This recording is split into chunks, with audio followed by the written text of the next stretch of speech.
Hey everybody, how we doing tonight? Happy Sunday all. Debtors Gambit live on a Sunday night where, hey, you know what? We get to find out if Medi is going to eat Gathar. I mean, this Gathar, and this could be kind of a test. This could be kind of cool. One of us has gone. One of us has gone missing.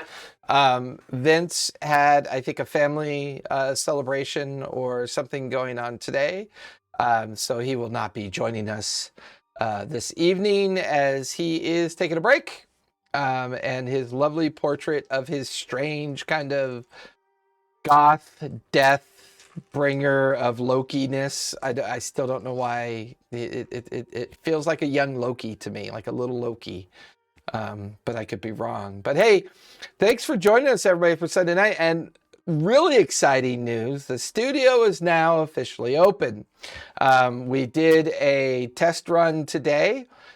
3 microphones, 4 or 5 cameras, and for almost 2 hours we played a game that is one of my favorites. We played Castle Panic, which was absolutely awesome. We had so much fun. This week we're probably going to play some Dungeons and Dragons Monopoly. We have Dungeons and Dragons Clue. We've got Oregon Trail on the roster. We've got some, I know that I've got a couple other games here. I've even got Space Hulk, one of my favorite old school 40K games that I'm hoping I can get someone to play. There's a couple other games, and there's the Minecraft game we're going to play with the kids. We've got Munchkin. We've got, we got Catan, obviously, Settlers of Catan, which, believe it or not, I've never played, but Callista, it happens to be one of her favorites. I also mounted the new monitor today, so I have both my monitors on free 360-degree mount, so I can move them around and place them where I need them to go, which was all Cesare's recommendations for managing the setup. So Cesare plays Omni. He is an expert at audio setup, studio setup. He is someone that you ever want to get some advice from and hire to do setups and hire to come in and do production work. He still owes me a logo for EMPZ Studios that I need to set up on the family section of our creators, which is down in the About. If you want to know anything about us, it's all in the Abouts down below. I just reset the dice giveaway, and I reset the miniature giveaway in our Discord. So be sure to join our Discord to, learn how to play games, win some free cool stuff, have conversations with other nerdy gamers, and all the fun stuff that comes with that. And we'll do our recap, and we'll talk a little bit about Debtors Gambit shortly. But before we do that, Shannon, tell us about all the cool creative stuff that you got going on. Well, first of all, hello. If I look over in this direction a bunch, it's because my monitor's over here, but my camera's over there. You have a new room as well. I do. I'm very excited about it. Okay, so the things that I have going on right now, Obligo del Diablo. It's a Mage the Ascension 5th edition podcast. Did you just do my thing? No, he did. I was applauding. He did hands. Okay, cool. He did jazz. He did jazz hands. Jazz hands. I have that copywritten there. Yeah. So it is a Mage podcast, and that is available basically anywhere you can find podcasts. It's been a very long time since I put out an episode because I was moving and other things. Basically, every time I sat down to edit, there was like construction going on outside, so I couldn't hear. Okay, we all heard that. Or yeah, construction. Anyway, that we also just wrapped our Twilight's Dawn series on the Uncanny Pros channel. Therefore, they are going to be coming back with their regular campaign, I believe, this coming Tuesday.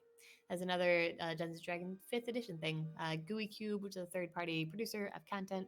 They're really awesome. I'm going to Gen Con with them as well, so I really need to get onto my cosplays. Gen Con. Those are other things, and you can find them on Twitch at Uncanny Pros. You can. You can find their links down in the chat as well. Omni, what do you got going on these days, Mr. Cesare? Oh, just making stuff, playing with my dog. It's good times. I'm part of a production. It is a YouTube video as well as podcast production called The General Adventuring Company. We release episodes on Tuesdays, and we took a break this last week. And this coming week, every once in a while, we'll do something called a mini quest, where we will record and play a different tabletop system aside from our main campaign, which is a D&D 5e homebrew world. And this one that we got coming up, I'm really excited for, because we're doing the Star Wars Edge of the Galaxy system. So yeah, I've been trying to learn how that all the dice mechanics work for that. It's pretty interesting. I'm excited because lightsabers and blasters, man, like it's a fun time. We got all the little sound effects for the doos and all that Yeah. stuff. So it's Yeah, gonna be a that's fun pretty little cool. little mini quest. But yeah, information for the General Adventuring Company is down in the about, and yeah, it's at TGAC for the General Adventuring Company Pod POD on social media, and you can find us and check out some of the episodes. And I we've get to play got a Dragonborn Ranger Rogue. we've got the Facebook links down below, as well as the Facebook link in chat. So feel free to click on that as well. Jesse, are we getting closer and closer to your game test and other fun things that you're working on? We are. This week I got a little distracted working on the novels that introduce the universe. They are in one of the final stages of completion, according to the editors and agents and all that nonsense. And then I am this close to having my playtest game ready, so we'll be hopefully announcing that soon, getting some players, all that good stuff. Nice. And So, obviously, almost there. obviously, let me know which day so I can build your channel for you, and get all that set up for you. We could also do whatever you want ready for Twitch when you feel comfortable and feel like you're ready to do that. Do you have a time zone in mind yet? Do you have a day and time in mind yet? Not as of yet. Still Well, kind of Thursday, working on that, and I'm gonna kind of Thursday base would it be on awesome. the Thursday would be awesome. Thursday. I will see what I can do about Thursday is a strong possibility. See what I can do about that. Depending on the players and the time zone, well, I'll kind of base that there. But Thursday is a strong contender of one of 7. One of 7. Come on. I'll put it near the top. Because, you know, I'd love to play in that game. I don't get to play in games. The top. I'll put it in the top. Then I'll put it in the top 6. Well, I'll top 5 because I already have Sundays and Wednesdays taken up with your This is games. true. This is true. This is very true. And Brendan, how them Rockets doing? Better than Jeff Bezos is, I guess. Yeah, it would appear that Musk and Branson are in orbit so far. Yeah. Well, and then so Neil deGrasse Tyson posted like a like basically a clip of, all right, here's where the actual, like, you know, if you had a globe and like the whole distance from like the International Space Station and all that. And it's like Branson was like 2 pennies stacked on top of each other. That's how high up in the Earth's atmosphere he actually went. Right. So it's like, hey, yeah, you could do the same thing. You just fly at night. And it's like, hey, look, I'm in space. Oh my God, that's fucking hysterical. I love it.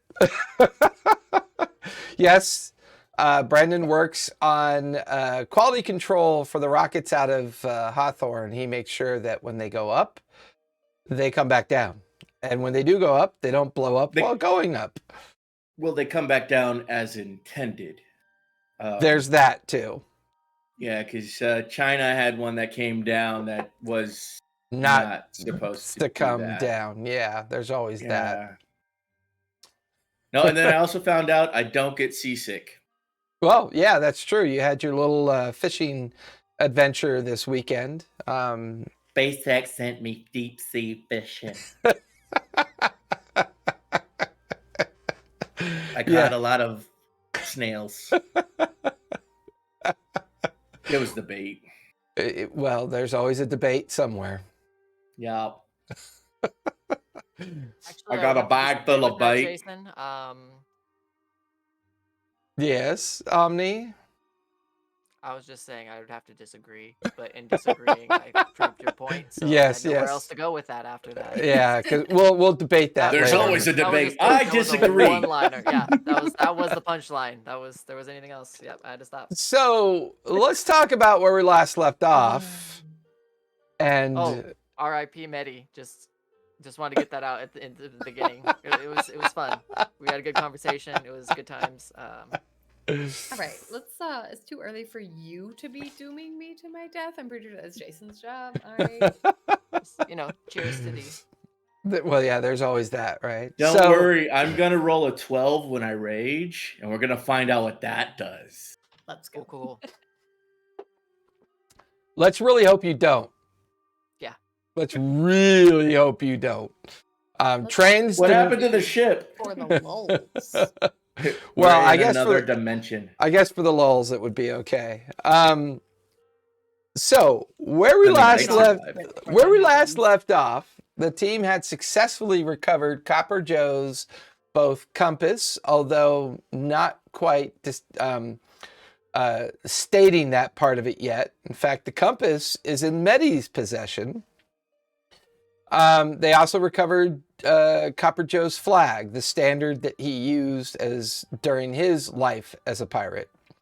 The team managed to escape the island, escape the volcanic eruption of the island, meeting up with a helpful individual by the name of Afiola, who is also a member of Captain Raylene's crew. Managing to deal with an undead T-Rex and escape onto the boat, prep the boat for the inevitable eruption of this volcano and the oncoming energy wave and tsunami. The team survived this, and however, Medi had not fed for 3 days. Medi was very hungry. Medi pretty much ended up feeding on one of the sailors trapped in the hold with her and some of the others. This unfortunately earned her a spot in the brig. Gatharn, while helping some of the gunner's mates manage the cannon and doing some repair, was called a goblin. He was very upset, immediately raged, and his wild magic spontaneously combusted a fireball kind of effect around him, which got him thrown into the brig, leaving Jin, Omni, and Afiola to kind of do repairs and other kind of prep work in anticipation of a 3-day voyage heading towards the Revels. The Revels, basically a large gathering of all the privateers where they get together, and the head of the master guildsman, Thorvald, essentially hands out all the prime contracts to everybody that shows up to the Revels. Now, the Revels location is handed out to the captains in secret, and only the captains really know and understand how to find these Revels. And the great secret of the Revels is that it's a large town built on the back of an extinct dragon turtle, ancient in age, ancient in size, anywhere from 1 to 2 square miles in size. And where we last left off, on the 3rd day of travel, Captain Raylene had come down to the brig, dismissed the 2 guards, as she made the decision to have this conversation with Medi because they are now within a few hours of arriving at the Revels. Items need to be delivered to Thorvald, conversations need to be had, other introductions need to be made. However, there is still the issue of whatever Medi is, whether you believe she is what she is, that is completely up to those that interpret what she is. But Captain Raylene had come down, relieved the 2 guards, Didn't seem to bother her that Catharn was in the cell next to Medi. Unlocked the cell, allowing Medi to step out for a moment. And Captain Raylene, looking at Medi, simply stated, well, let's see what we could do about those hunger pains. Just in time to see Captain Raylene's two vampiric-like fangs protrude from her upper portion of her jaw. Her eyes shift and wobble kind of into that translucent reddish-orange pallor that vampires take on just as they transmute or change into their form, depending on how they choose to do so. Looking about, Medi, Catharn is at the cage. He's awake. He's aware. He understands what's going on. There are no guards here. The door has been shut, so no one is aware of what's going on here.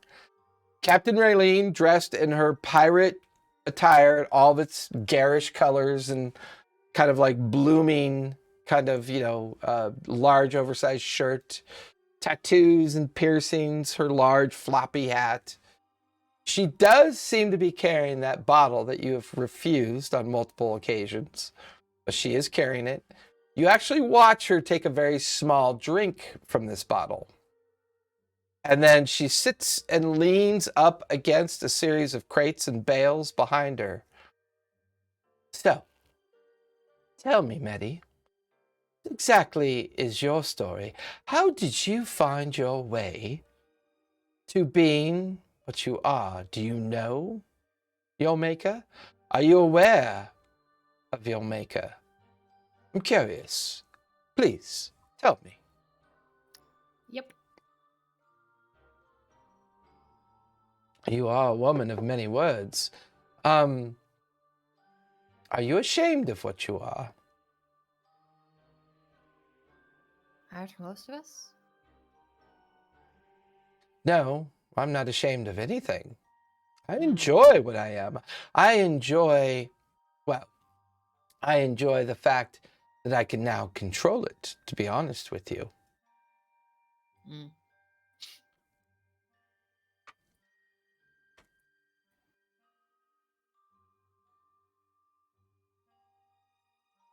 Oh, we're supposed to be best friends now. Oh, no, because absolutely you're not. vampire. I mean, Okay. as far as I'm concerned, you're, how shall we say, only used in case of emergencies. Mm-hmm.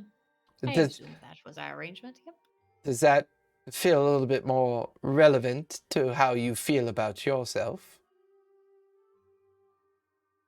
To be used as a weapon, or Are all emergencies violent? most of the ones that I'm used for? Ah, so you're used to being used. Clearly. That then begs the question. If I were to give you an opportunity to serve me, well, I don't like that term, to assist me in something that I'm working on in particular within this community that we're about to immerse ourselves into. Can I count on your eyes and your ears to help me in discovering some things? Is this palatable to you? For what? Well, I'm not really comfortable sharing that part of it with you yet. I'm a little bit more interested in this, well, this kind of kind of torture you seem to put yourself in. Oh, I forgot. I stuck myself in this cage, right? Yes, I My mean, choice. Mhm. yeah, you were quite docile when we took you in possession. I was just curious that, well, are you trying to end what you are? Are you trying to no longer be who you are?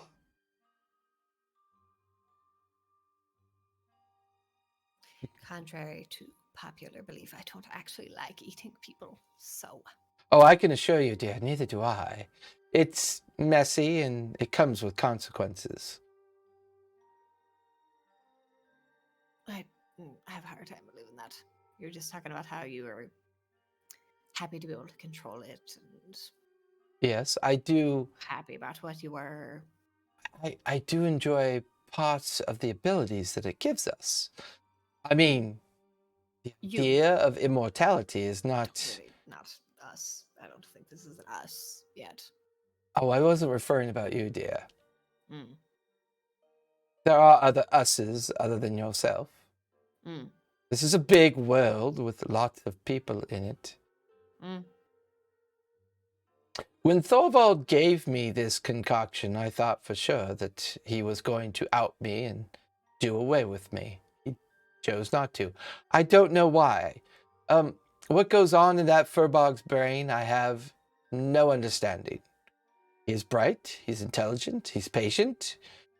He seems to know what he wants and what he does, and I cannot argue that point. But this potion, this potus that he gave me, it prevents my hunger. It allows me to feed in such a way that's sustainable without killing individuals. Because we can feed without killing if we try hard enough. It's difficult, but I can assure I hadn't you, thought about that. Just trying harder, right? well, Easy solution. no. It takes time and control. I sense you are a bit young in this understanding of what you are. Young is relative term to people or individuals like ourselves, but I imagine you are still grasping with what you have become.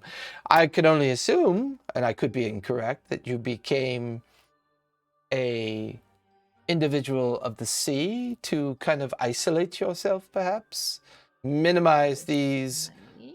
exposures and these challenges of brutally murdering people to, maintain your existence.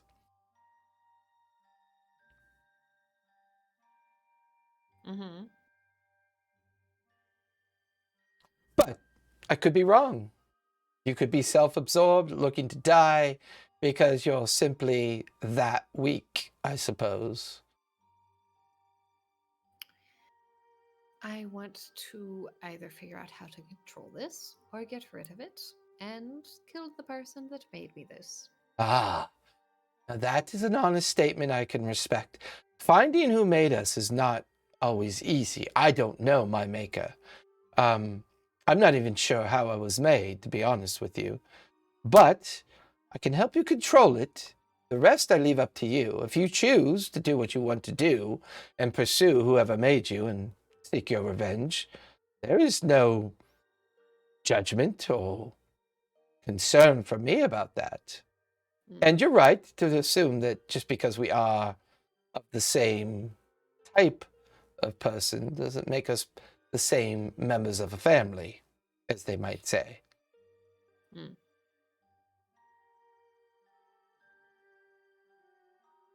Could you at least try it, see what you think? If you don't like the feeling, you don't like the way it makes you feel, I understand that. I don't necessarily disagree with the challenges and fears involved in finding a solution to control. But it's not me that will control you. You will control yourself if you choose to go this route. But it is still your choice. Either way, I'm going to let you pursue your life. I'm going to let you out. I will merely make up a story about what happened to old Samson there. I'm not worried about that. Did I say the P word? Privateering is dangerous work. It's not always easy. Change the P word to a P word. Well, good point. The letters were never truly my strength in life. Mm-hmm. Mm-hmm. Do I get a save? Do you get a save for Breaking out of the trance I'm currently in? the overall wisdom charm would have faded by now. You're just listening to this conversation at this point. You're Okay, no so longer. I'm drooling.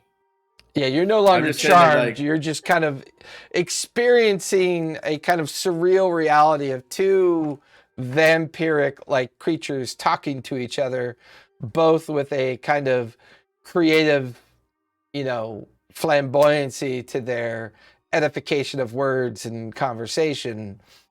There's no obvious kind of love affair here. This is just two very different, powerful creatures having a conversation about control and understanding and expectation. But yeah, you are no longer charmed. You definitely have control over yourself. How am I shackled? Your wrists are shackled. Your ankles are shackled. There's a 2 foot, maybe 20-inch long chain between wrist to ankle, both in the front and the back. So you're basically double hog-tied. And lying on your side away from Captain Raylene and Medi Divine having this conversation. But you should feel free to interject. You're not gagged. You're not controlled in any way. About how far am I away from Raylene? A solid probably 15 feet, 20 feet. Medi's cage is wide open with the gate, the lock open. Your cage is still shut. And what kind of manacles are these? Heavy iron. Now, are they locked or are they hinged? Both. You've gonna try made your pulling the you've hinge. made yourself well known to this crew. They, Yeah, I'm like still sitting there, like laying down, drooling, but my hand is fingering the hinge to see if it'll pull out. Shit. This young lady, what is it? Oh, never mind. I'm trying to coax it, all right. Okay, fair enough. Give me a sleight of hand check really quick while you're trying to experiment and understand exactly how you're being contained. Yep, experiment. Just fingering the little hinge, experimentation. You just gotta try stuff, see what works. That's a 19. 19. You definitely feel the welded hinge on the manacle that's been sealed shut. You could also feel a loop in the iron where the pin and lock, the lock mechanism is as well. And the pin and lock mechanism appears to be probably joined to the chain that's hogtied you in the front and hogtied you in the back. It's almost as if they understand your ability to use great strength, and they're doing their best to kind of counter that expectation. Give me a stealth check. I want to make sure you're not being too loud as you're trying to figure this out. 18. 18. Okay. Fair enough. Let's see, spells, Misty Step.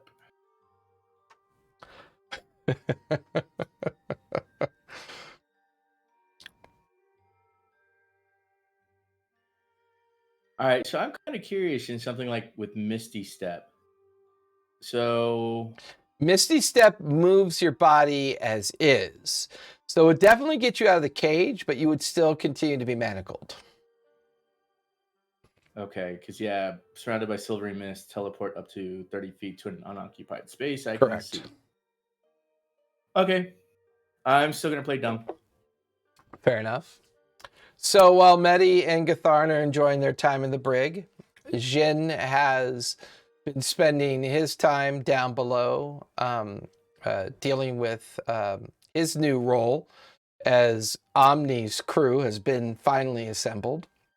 Omni and Afiola, what are the two of you doing with your time on this third and final day of the voyage before getting to the Revels? And being up on deck, you can see maybe way out on the edge of the horizon, dozens and dozens of ships that have obviously been anchored to some kind of harbor or pier. You can see the beginnings of a very large series of buildings and what looks to be a town on the back of an island as far as you're concerned. The crew in general around you is excited. They're pointing, they're slapping each other on the back. This seems to be a very important event from as far as you can tell from the behavior of all the crew around you. Off to the right and left in the distant horizons, you can see other ships arriving as well. And you two are on deck amongst the crew, admiring all this beginning to unfurl around you. No sign of Gatharn or Medi at this point, no sign of Jen, just the two of you, other crew, the dozen crew that you've been assigned, Omni, to kind of based on your agreements with Captain Raylene and your assignments as well. I'm going to see if I can entice some of the other crewmen into a game of chance. Give me a persuasion roll.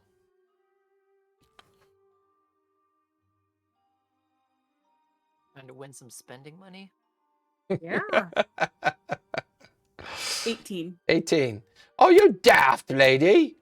We're about to dock at the Revels. I'm going to be throwing bones on deck. Don't you earn a bit of coin before we get there? Are you kidding me? Have you never been to the Revels before? You've never been to Not lately. By the way, I'm getting used to the fact I don't have to lean into my microphone that's usually like right here. And yes, I made that motion. Giggity. Giggity. You realize that the largest gambling hall in the fucking world is at the Revels, right? You understand? Yeah, so you want a bit of extra coin to come to the table. Yeah, that's why I'm not gambling with you now. If I gamble with you now, I'm not going to have extra coin. You look like the type that takes coin. I could tell. You look smart, quick. There's always a risk to any game. Hey, Phil, don't worry about it. He's obviously too scared. Just find somebody else on See? the Rebels. See? This is that has more coin. As fluid as this young man is, he is absolutely correct. I am terrified. I'm just saying, I like me coin. And if you think you're as good as you I say, like your coin too. the gambling dens, they could offer you some good profit. But, I want my coin to come with me, not with you. Thank you very much. And he kind of wanders off amongst... What? What? What'd you say? Geez. Coming close to the dock. We should just get going. We should get there as soon as possible so we can start spending that coin, guys. Let's go. Yeah, I got my eye on you. Something weird about you. Many things. He kind of wanders off, and every now and then he looks back at you. I wave and smile. At this point, right.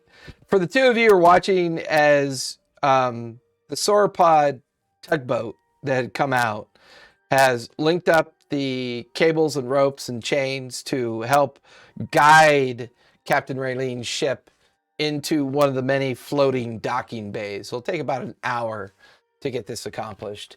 The sailors already disappearing down below deck, gathering up their rucksacks, gathering up, preparing themselves for the arrival at the Revels. The two of you go ahead and give me perception checks. I want to see if you pick up on something.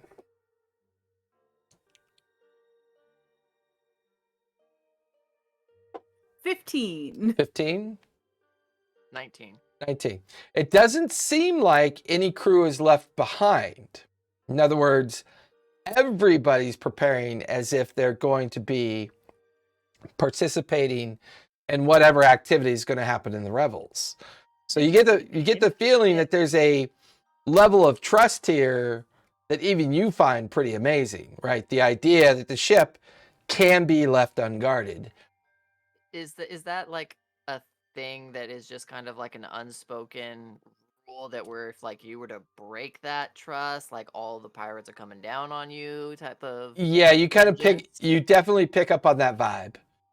So the no behavior pirate on pirate crime. Yeah. Tortuga. type of Yeah, situation. definitely. And if it happens, you even pick up on that vibe that based on the fact that Gatharn and Medi are both kind of in their own quandary of trouble, they have their own system for resolving things, right? I mean, these are all privateers. All the ships that you can see. Piracy is not that much of a thing yet. It used to be a little bit of a thing. I mean, there's always the occasional rumor or high sea robber that's referred to as a pirate and is actively pursued by all the major powers involved. But for the most part, the conflict and confrontation that's going on right now is between the different smaller guilds and all the privateer organizations that maintain the shipments of goods and services across all the major seaways, all up and down the Menagerie Coast, all the different islands, the major ports, and all of this guarantees, them the control of the money, the wealth, because they're the only ones that can do this. And Medi. I'm sorry, Maddie, go ahead. Is it pirate versus pirate PvP? Is it PvP? Yes. Oh my god. Is it PvP? She waited. Wait. So long. Did she just say is it PvP? Or is it PvP? Which one are we going for? I'm going to type it out just so I can see what it looks like. It's PPP so much time was dedicated to VP, that. right? Or it's PvP. See, I even put an extra P without even meaning to put an extra P. So, yeah, maybe. A lot of P. It's a lot of P. Okay, from what we know, how much would just in this world, in this realm, do we think a small vessel that could be crewed by upwards of 10 to 15 people go for? Would you say, Jason? Give me a quick history check. Okay. With advantage because I don't know. It's what we do. Oh, I don't know. On ships and stuff. I can assist since I've been with Captain Raina's crew for a while. I'm okay. that's Yeah, I'm vampires. actually more aligned with that. I'm okay. Fine. Between Cool. you and Afiola trying to figure Hey, out. Fiola, how much did this ship go for? Do you know? Let's see if we can figure this out here. What was it? History check? hmm Oh, that's a +0, so 16. With advantage, because she is helping you. That is way worse. I That mean, was a 3. there's That a was a 3. variety of style of ships, right? I mean, Yeah. there's always the assumption that something as large as a capital ship, a flagship, or a war galley, in the neighborhood of 1 million or 2 million gold coins. And that's just for the procurement of such a vast amount of material and the requirements of it. All the way down to the smallest vessels that you'd be aware of, which would be sloops. Typically small cargo ships that carry maybe 2 or 3 tons of cargo are very fast, not super well defended, but very fast. Crew of maybe anywhere from 6 to 15, depending on the intent or need of a sloop. And then probably your medium to large ships, crews of anywhere from, I would say that Captain Raylene's ship is a medium galley, which would normally go for 200,000-300,000 gold, and could be crewed between 30 to 60 individuals, depending on how you chose to run your vessel. But who knows? I mean, depending on what's made available or what you could possibly accomplish, I mean, who knows what you might come across. I just want to Awesome. go on record saying I want a sloop, I want a sloop so bad. so I can call it Sloop Dog. The SS Sloop Dog? Yep. I am sorry for Okay. us. Okay, so I'm 100% down, but you have to come up with a great way to do that in character when we get the sloop, and you have to present it. But yeah, 100%. What's that movie that Snoop Dogg did with the airplane? Soul Plane? Soul Plane. Soul plane. Oh my god. Soul Sloop. That's what the SS is. Yep. Chicken soup for the soul. Yeah. So as the ship is being tugged and Sloop. pulled deeper into and closer towards the docks that are available, it's at this point you begin to hear very loud cheering noises. It's at this point you begin to hear very raucous crowd style noises. The entire island is awash with people just celebrating. This is day one of the Revels. It's the assembly, what they call the Assembly of the Captains, where all of the captains invited to the Revels by Thorvald with the intent on throwing their hat in with the available contracts. This is day one of a week-long party that has become mostly myth, urban legend, lore, and in modern terms, Vegas on PCP for the most part.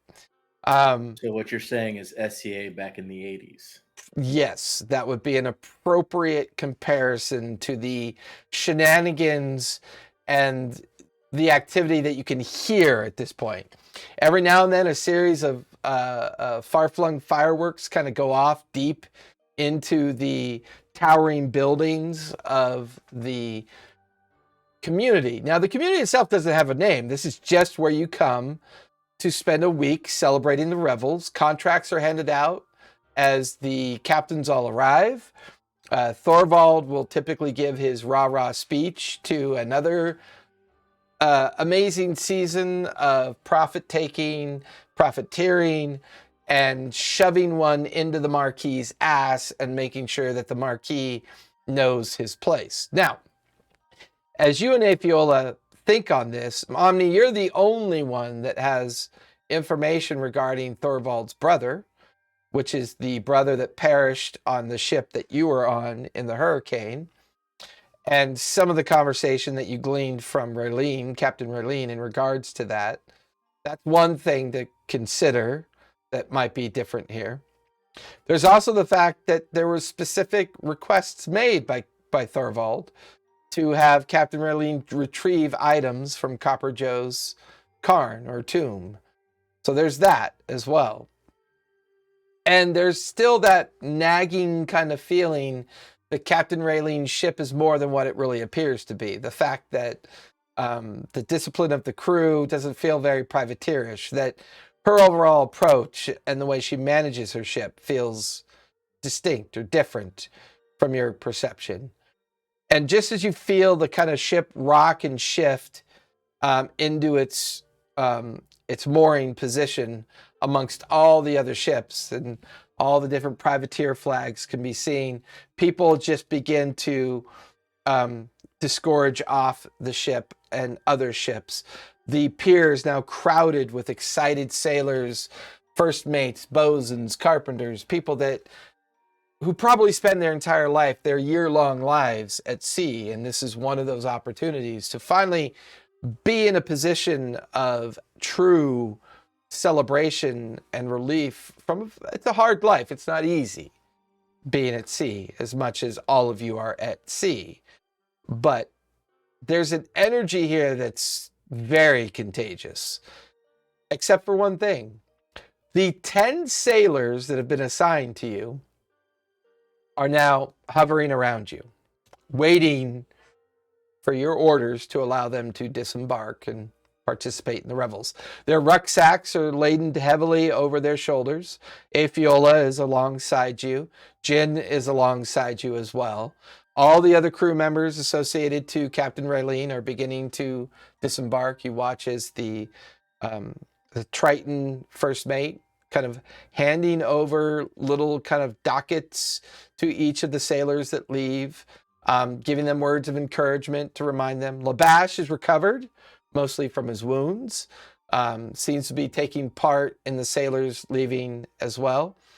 As the last of the sailors leave, with the exception of the 10 that are kind of surrounding you, waiting for orders, you hear Jin kind of lean down into your ear. Captain, I think they're probably waiting for you to say something, my captain. Lemons and limes. Lemons First mate, and not limes. captain. First mate, not captain. Sorry, first mate. Tech- Jason, should there be any dockets that I should have that I should be giving out? What were those that you mentioned prior? That those were other ship members that were You getting get the them from feeling that when Triton? they leave ship, that Amanth and Labash will hand those out as they leave the ship. These Okay, 10 gotcha. are That's merely not- waiting for your orders to allow them to Gotcha. disembark. Gotcha. All right, crew. This is the beginning and the start of something that is gonna be really good for us. If you can, all keep your ears to the ground. We are trying to make our forces larger, and so if you can see if anybody might be selling and or find anybody that is very into the gambling and has a small vessel that we might procure. Oh yeah, aye, Yeah. Captain. All right, yeah, we're, and it's just like a crescendo of responses and agreements and big smiles on their faces. And then Jin going, but Captain, this is a turtle, not ground. Take Captain, that dog with you. Jin just smiles and he grabs one of each sailor and begins to guide them towards the disembark ramp and just kind of looks over at you and gives you a wink, Omni. And the 10 sailors... Let me tell you my favorite song of Lemons and Limes. The 10 sailors and Jin kind of begin to walk down the disembark ramp, and all you can hear is him humming, lemons and limes, lemons and limes, lemons and limes, as they disappear amongst this huge crowd. You then watch as Amanth and Labash, they kind of disembark as well, leaving no one on deck at this point. There's still no sign of Gatharn or Medi. Jin's now wandered off with the sailors. You and Afiola are the only two on deck, and you're looking at dozens of ships up and down the harbor line that seem to be just completely empty of crew. And what was a loud, raucous series of crowded piers and docks are quiet. And every now and then you can hear a loud crescendo of crowds in the background cheering and yelling, and the beginnings of this raucous and celebratory kind of sound off in the distance. Every now and then a firework going off, exploding up over the main buildings in the very center of the community. So, do you have a preference for the condition of this ship or the person we might procure it from? Functioning would be great. Floating, fantastic. Those would be wonderful. Fast. Small, fast, light. Be great. I'm on it. I'm gonna go to check on Medi and Gatharn real quick. What do I know about vampires? Give me a history check.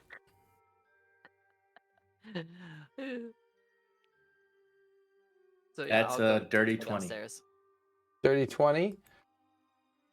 What you know about vampires is mostly myth, lore, and the grapevine. The idea that rumor and gossip and the understanding of what you think vampires are, right? There's always that basic understanding. But as you're listening to both Medi and Captain Raylene kind of go back and forth, you begin to realize there's a little bit more to it just in their conversation. It's strange. As far as you're concerned, they could turn into bats. They could turn into a mist, like a silvery misted cloud. They feed on people. They're always spoken of as nefarious or malicious entities. But here is Captain Raylene, who plucked you from the sea. Here's Medi, who has fought side by side with you and helped retrieve and survive Copper Joe's tomb. Kind of creates a little bit but of... Manny's not a vampire. As far as you know. Because vampires burn in the sun. That's one myth that you think is true. Sure. And Raylene smells of sunblock. Banana boat, more specifically, probably. SPF 50, yeah. It's cocoa butter. SPF 1000. The best. So I'll go downstairs to see how that is all going, and I'll probably like knock to see Captain. May I enter? The door is slightly ajar. You hear Captain Raylene. Oh, Omni, of course. Come in. The crew has disembarked, and we've arrived. We're in port. Ah, good. So everything is okay as far as we know. And you can see that Captain Raylene and Medi are standing reasonably close to each other. What you appear or think to be a docile Gatharn kind of shackled, lying on his side. Afiola, you're still up on deck at this point? I'm gonna go join the crew and listen for anyone that might sound like they have a ship that I can win. Okay. So you by some means or another, maybe right. not all according to the rules of the game. Right. So as you watch Omni disappear down below deck, you quickly disembark and head off towards the nearest crowd and begin to kind of navigate and figure out what this whole Revel thing is all about.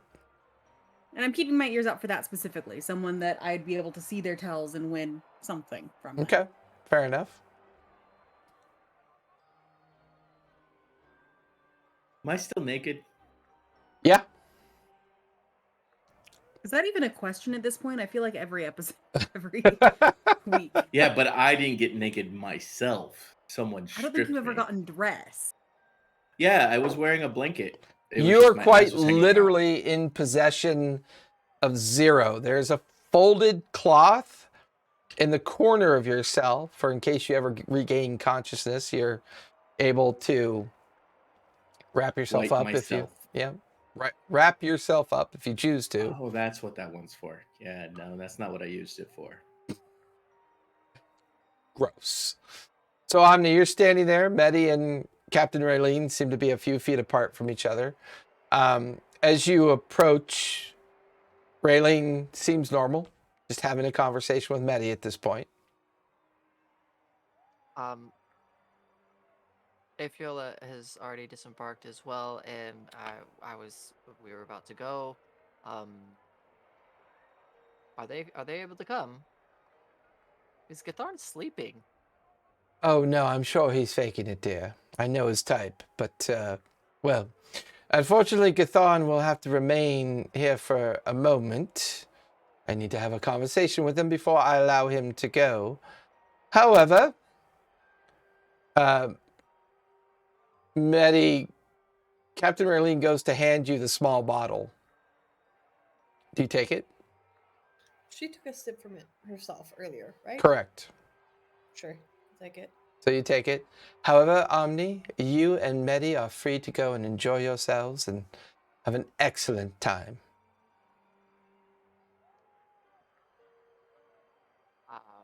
Sorry, that was a lot easier than I was anticipating.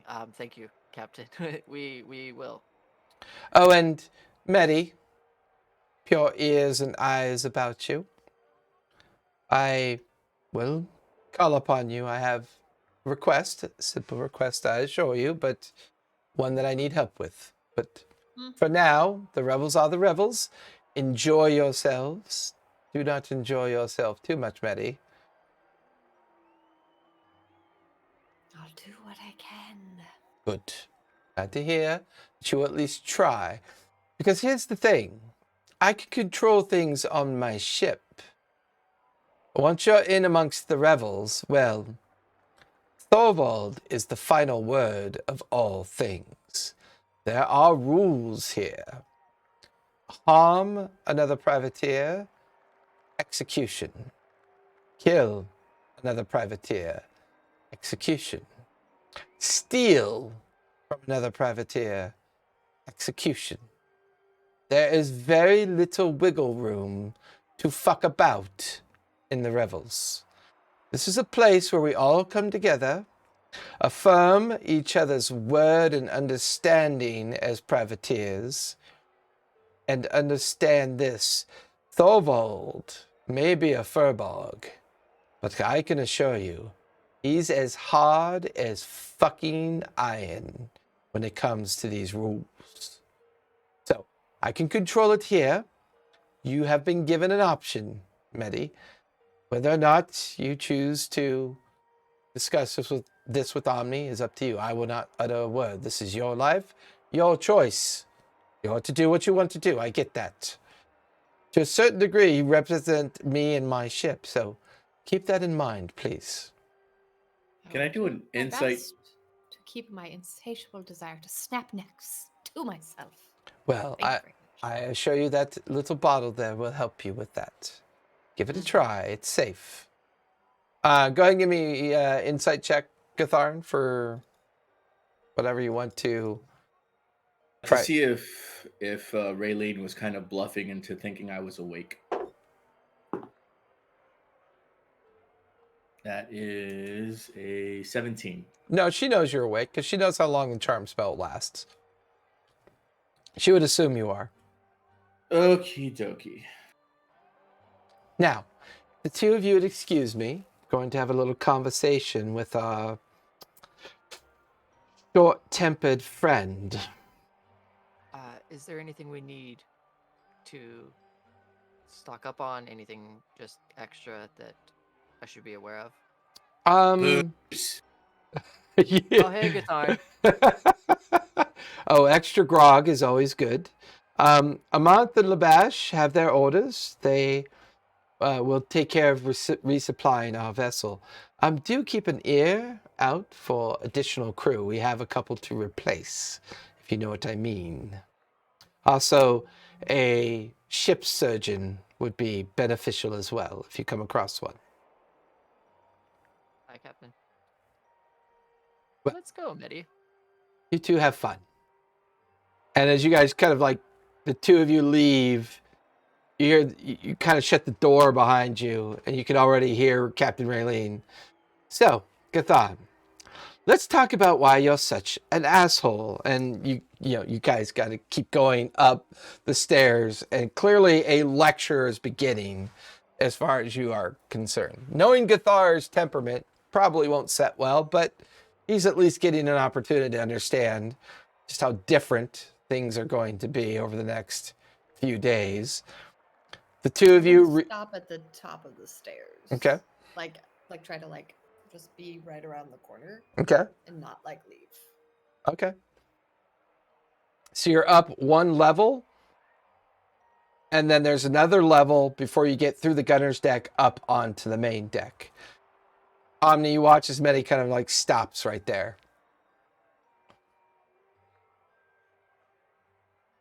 Want to wait? We should probably wait. Yeah, okay.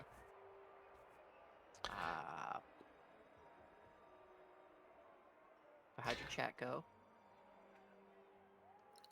Always a delight to speak to that wonderful captain. Just a joy. Incredible. Look at the captain. And they're like, okay, you're about to give me a fucking 10 lesson. I understand. I killed one of the crew members because he called me a goblin. Well, you Look, didn't I've kill got him. nothing against goblins. Got nothing against goblins. You I didn't love kill goblins. him. You didn't kill him, dear. And to I be took half honest, his corpse down. well, no, he was unconscious. There's a difference. So Medi could have snacked on him. I would prefer that you not enable her, if you wouldn't mind. She's doing her best not to turn everybody into a snack and participate in this crazy place that we call a world. So I would advise at least to make a half-hearted attempt at supporting her, perhaps getting to know her and understand her needs, perhaps. I don't know, but so my main concern, Gathan, is your temper. We can both agree you have a temper, correct?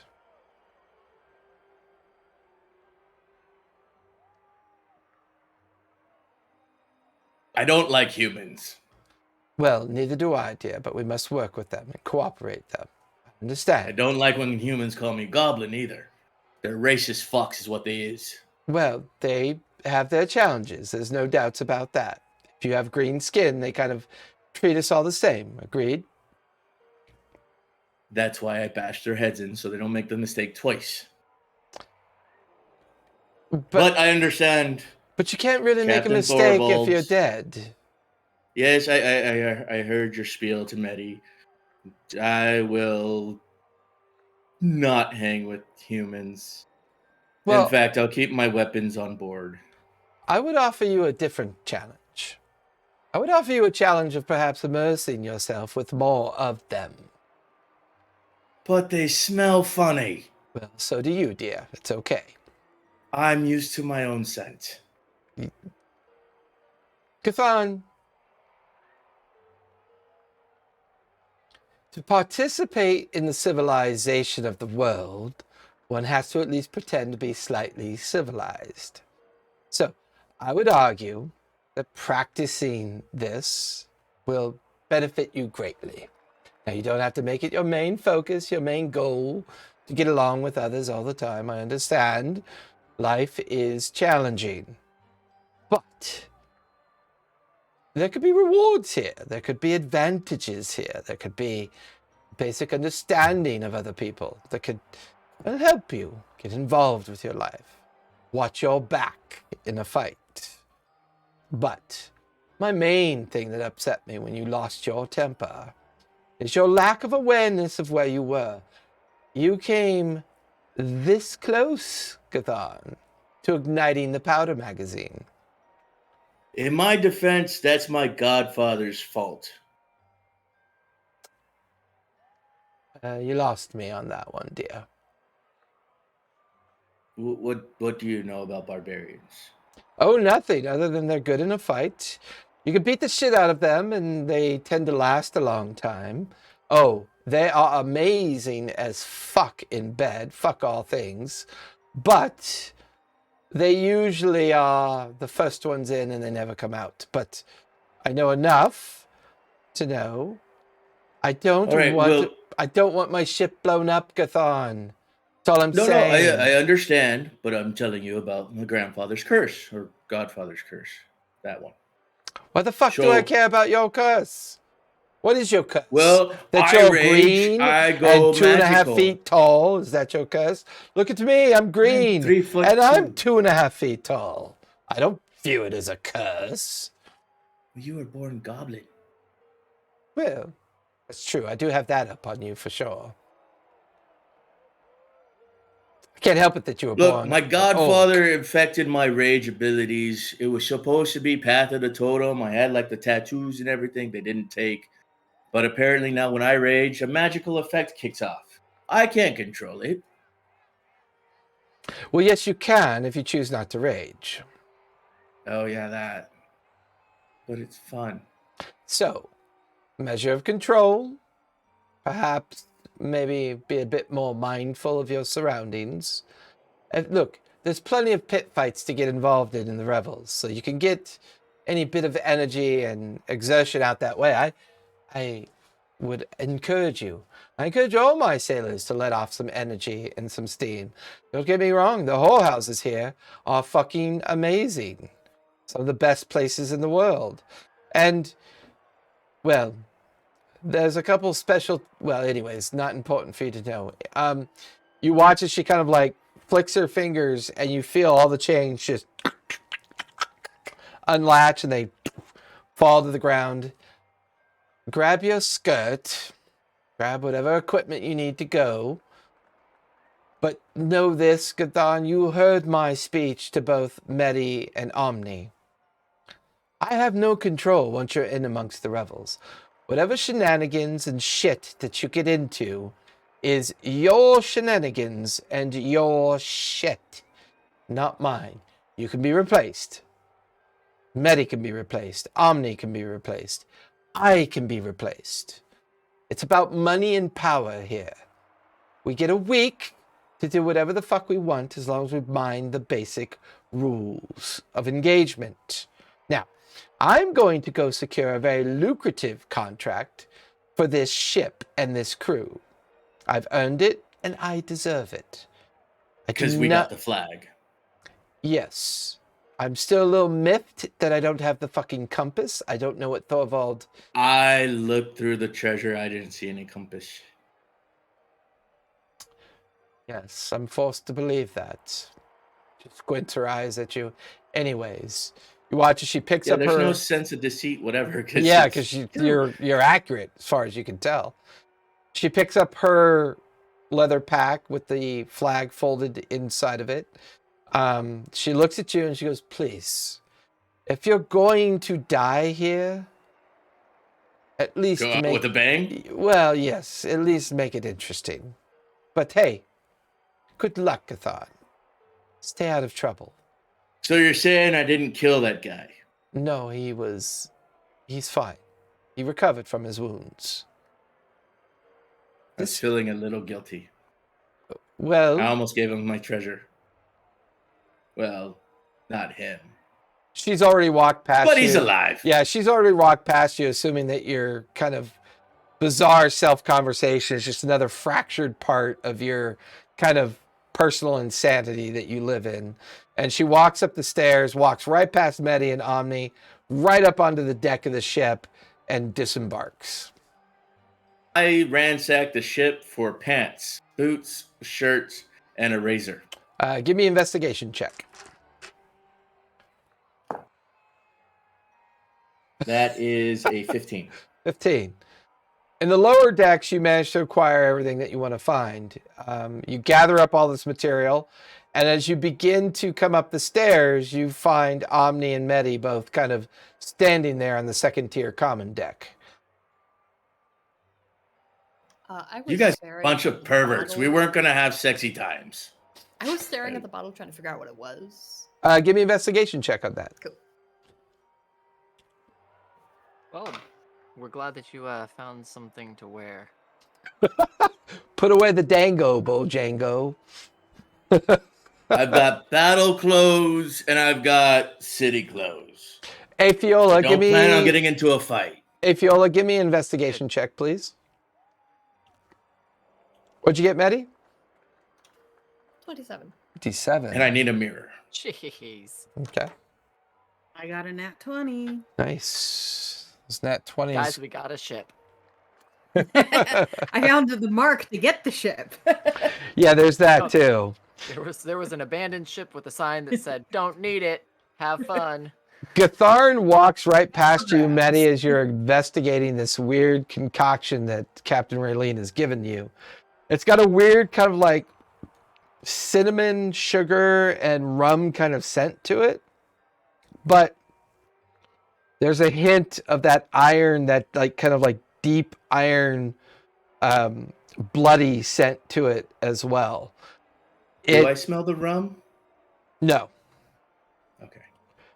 You're too focused on putting on pants for the first time in your life and attempting to... I've worn pants before. Yeah, well, they don't know that. On your legs? Yes, on my legs. Your legs.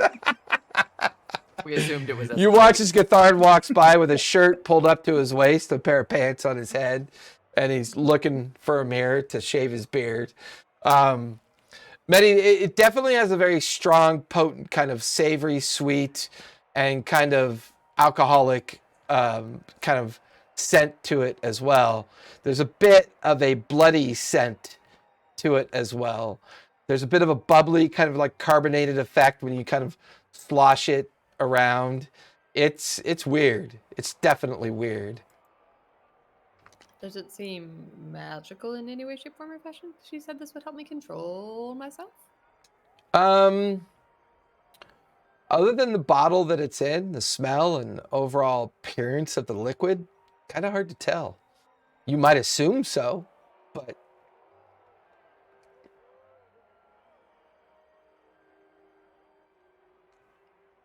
It is day 3 since you last fed on that sailor.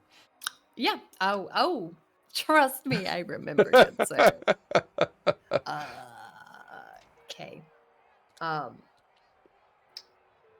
Okay, so Raylene gave me this, and it's supposed to help, but it's every Nice bottle. possibility that it adds. Right. Every possibility it doesn't, so I might suggest vacating the area, just in case. Oh, I want to see what happens. Let's go. Go ahead.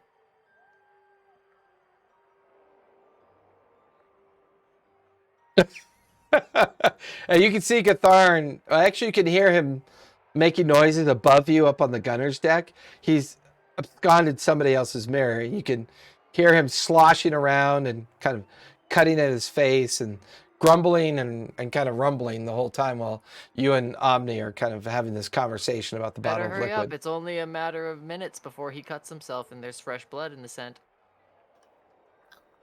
Low blow. Necessary. Fast. All right. Blanket consent to stab me, just in case. And I'm Ooh. gonna try some. Okay. You taste it. And as you taste it, that strange kind of urge abates. And you get the sense that this controls the urge but doesn't prevent the need, which means you kind of feel like it gives you more of a control and choice over how and what you feed upon, whatever your form of sustenance that you take. You get the feeling that this potus that you've taken is to quell completely the uncontrollable urge, but does not avert you from the requirement of feeding. So, you know what this is, Omni? Seems like a fancy bottle with good vintage wine. No. Nope, don't know what it is, but something to help you. Mhm. It's a discerning palate in a bottle. Ah,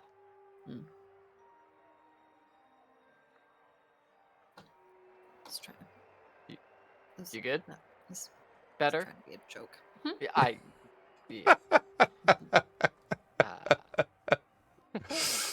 hey. So, What was that? how you feeling? That was a thing that you just did.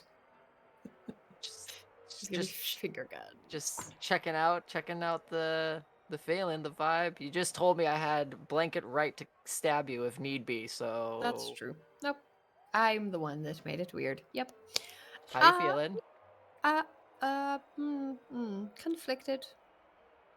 A little bit. I think, Less thirsty? well, yes. Well, kind of. It's more like I can just choose what or whom, I suppose. Better? But not like I've had a meal. Well, good news. Good news. Check this out. Okay, ready? Okay. It's a giant party of pirates. Yeah. Somebody's gonna get executed at some point. Yeah. So we can talk to one of the guards, and when that happens, we can help them with that execution if need be. Can I hear Omni saying this? It's up to them. I mean, are you guys speaking in kind of like hushed voice or just normal conversation? No, just normal I mean, conversation. I was. I was gonna say the three of us are the only ones on the boat. Yeah. Yeah. I mean, you could pick up on the fact they're having a conversation. Words are kind of making through, are kind of cutting through as you're doing this. Okay. Let's make this straight. Are you suggesting that A, we get the body afterwards to dispose of, or B, that I'm the executioner? Well, when you say it like that, getting it afterwards sounds a bit better, but I don't know if that is actually good for you or not. Like if the person has already passed, like if that's if that makes you sick. I don't know how it works, honestly. You can always do a pit fight to the death. You guys hear that kind of echo down into the stairwell.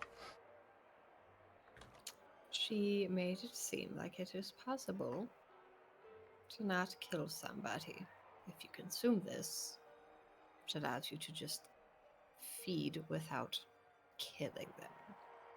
She suggested that this was always possible if I tried hard enough. So, obviously, I've not been trying hard enough.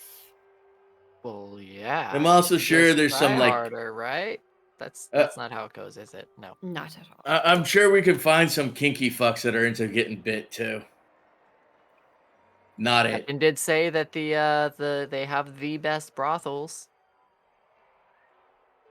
I'm sure there's it might cost a bit, but there might be a fee for that. It's possible. Not saying we should try this, to begin with. Like, this is something later down the line once you've had a little bit of practice and have control, obviously. All right. So So what you're saying is I need we to find a resort- consenting adult. yes. Uh-huh. Mm-hmm.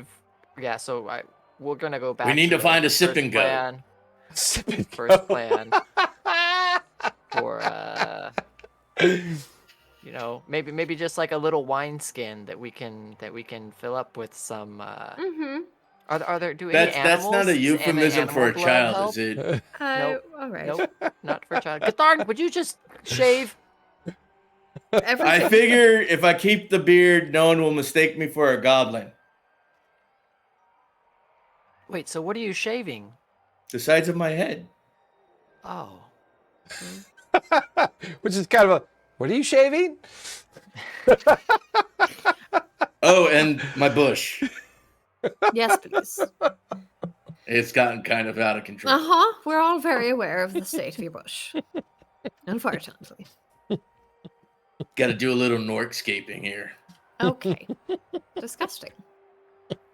I appreciate the efforts. And I recognize how awkward this conversation must be for you all. I get it. Why? We all eat. And it's the first time I've had to have the conversation with anyone in particular that I known.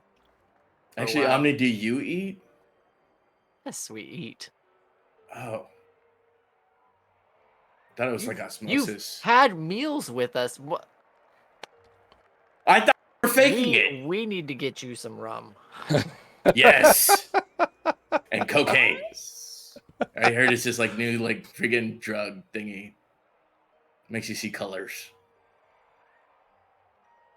I mean, I already see colors. That sounds kind of boring, actually. That is a different conversation. Okay. Uh-huh. All right, drugs and rum.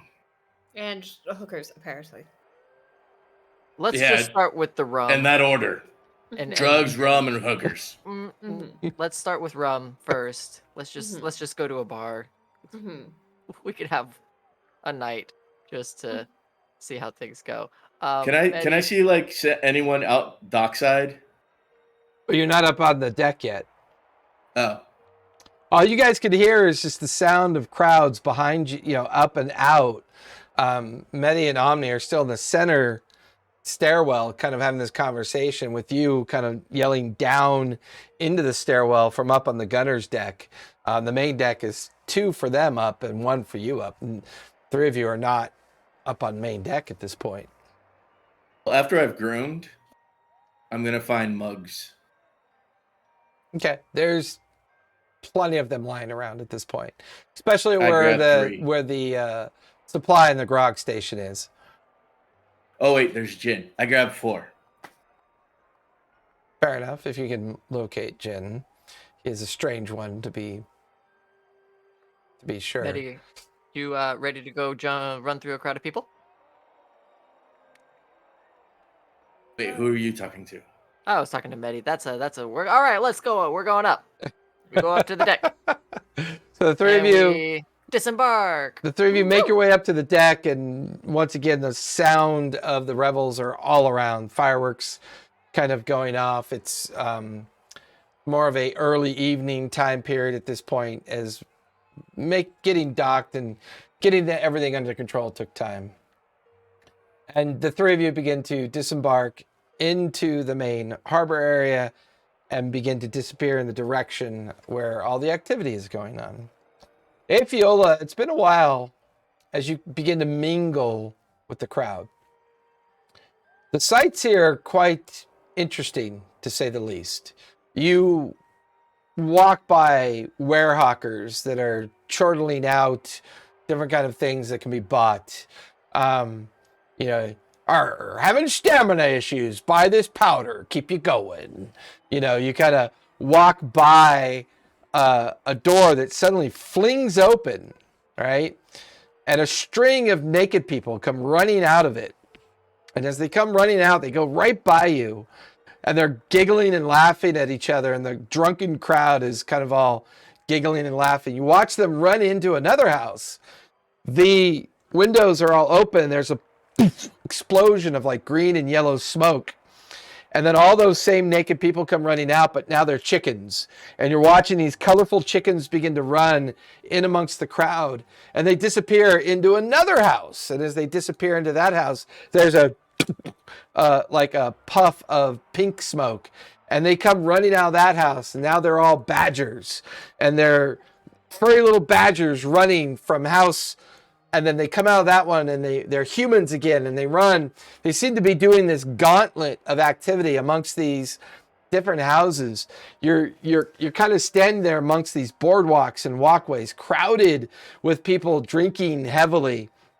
The one thing you pick up on, no one is armed. There is not a single weapon in sight, with one exception. 4 individuals walking together amongst the boardwalk, wearing very distinct looking chainmail. All of them armed with heavy halberds. They're wearing tabard kind of representation that you pick up on instantly. The House of Thorvald. And this is their organizational crest that they bear.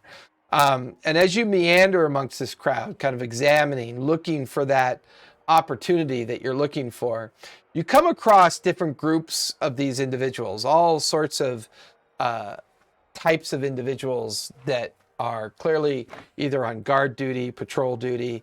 It's heavily scrutinized. There's always somebody nearby wearing a House of Thorvald crest, the great trident on the front of it with the floating eye behind it.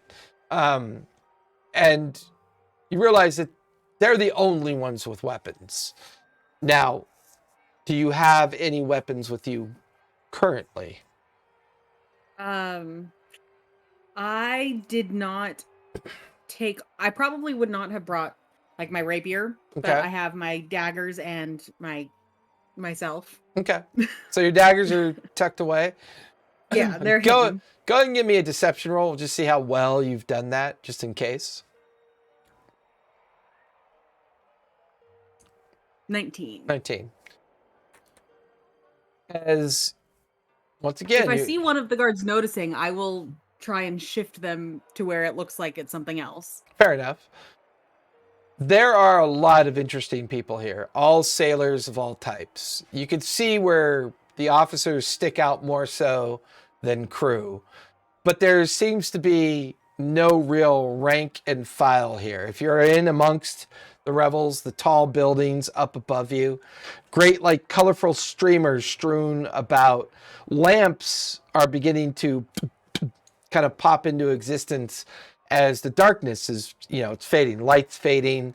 The initial effects of sunset are beginning to play out. Great, like constructed metallic creatures are going about lighting the gas lamps that are in the different spaces. Crowds and throngs of people are shifting from space to space. You pass an area where there's clearly some fight pits set up, and gambling amongst the fight pits seems to be happening off to one side. You can see where carnival-like games are being played off on other sides. You can see where a menagerie of exotic creatures are being displayed for people to examine or take in, or perhaps spend a little money to understand what they are. Meanwhile, all about flanking these boardwalks, half-naked women leaning out windows, like trying to coax sailors up into the upper tiers of the brothels. Half-naked men leaning out, coaxing individuals up. Others hard to identify exactly what they are. They kind of hang out the window, and they're coaxing others up into the brothels. This seems to be a brothel district that you begin to kind of course your way through. Then things get a little bit quieter. In the very center of town is a very large, almost kind of like purposely built hillscape. You can see a line of palm trees that make up its perimeter. There's a single gated access to a walkway that will take you up into this massive 3-story, 4-story building, hard to tell from this distance. And it is heavily guarded by Tharivol's guards. There seems to be a queued up line of what you could only assume are captains. They're all doffed. In fact, somewhere in the line, you recognize Captain Raylene has slipped into line. Seems to be queued up, waiting for entry in through these iron gates into this massive housing that's in front of you. It kind of goes around it and to the other side. There are chairs and tables set up where officers have begun to try to pull in crowds of individuals to sign them up as crew. You can see off to the right a very tall, slender-looking hobgoblin leaning up against a bulletin board, hawking the wares of many different types of ships. Cargo manifests are being exchanged amongst individuals. It seems that you've stumbled on to like a commerce-like section of this area of the Revels. This seems to be nearest to where Tharivol might be holding some sort of court or invitation to all the captains, as it is the first night of the captains. Walking and meandering through, you watch as an individual steps up to you. Are you looking for a crew, missy? We've got the finest crew here. We sell the finest ships. The Bluegill is one of the best ships. You kind of walk by, and then another sailor and another officer. You watch as sailors being pulled and having conversations, and they're hammered.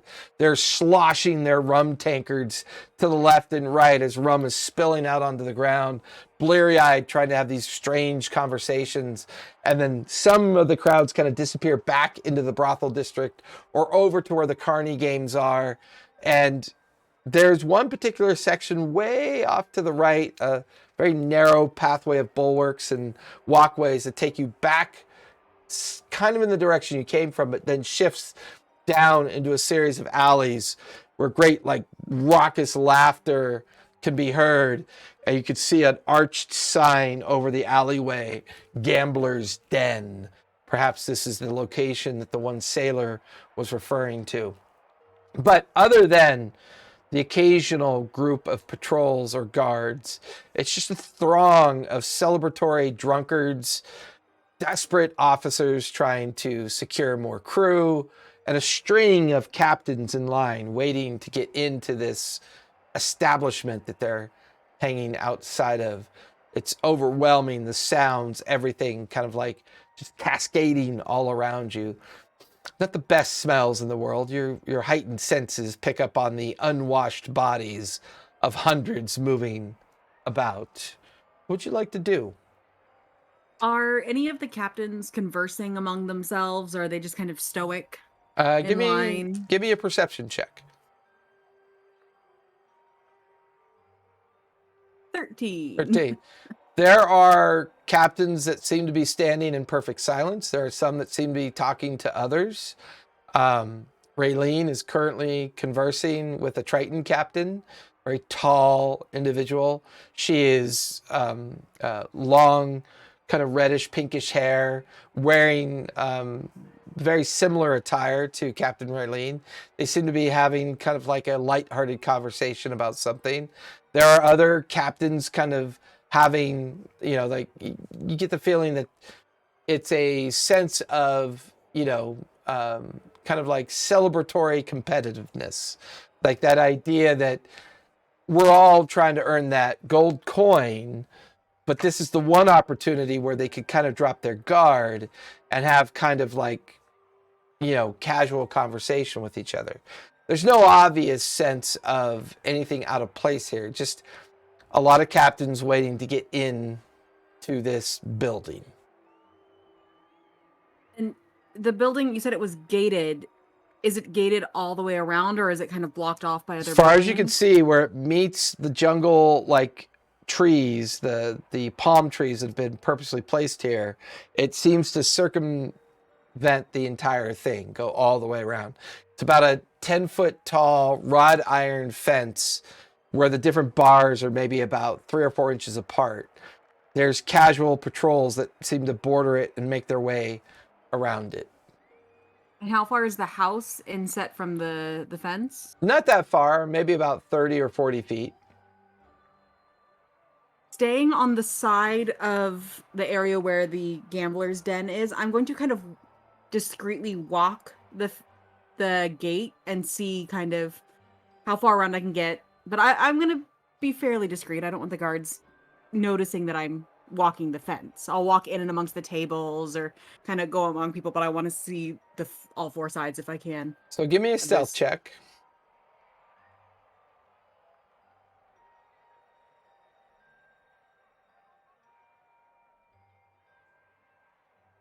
$27. Now give me deception with advantage. Woohoo!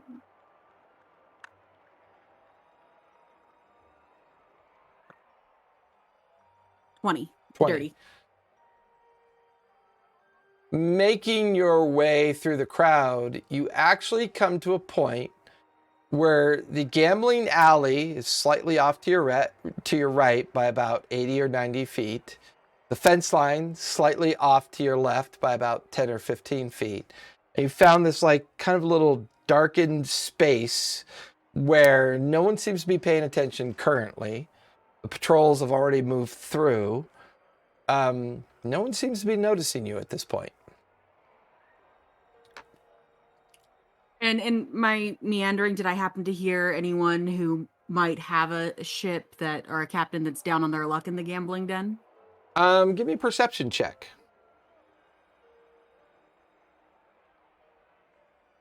19. 19. As you kind of shifted through the tables, listening into conversations, a particular group of 4 sailors kind of moved past you, and they seem to be heavily drunk. Yar, I'm telling you right now, Captain Ransom, he doesn't know what he's doing. They're gonna hang him for sure for his failures. I gotta find me a new ship. I'm gonna go talk to those officers over there. I'm tired of this shit. And the other one goes, oh, mind your tongue, you old fucker.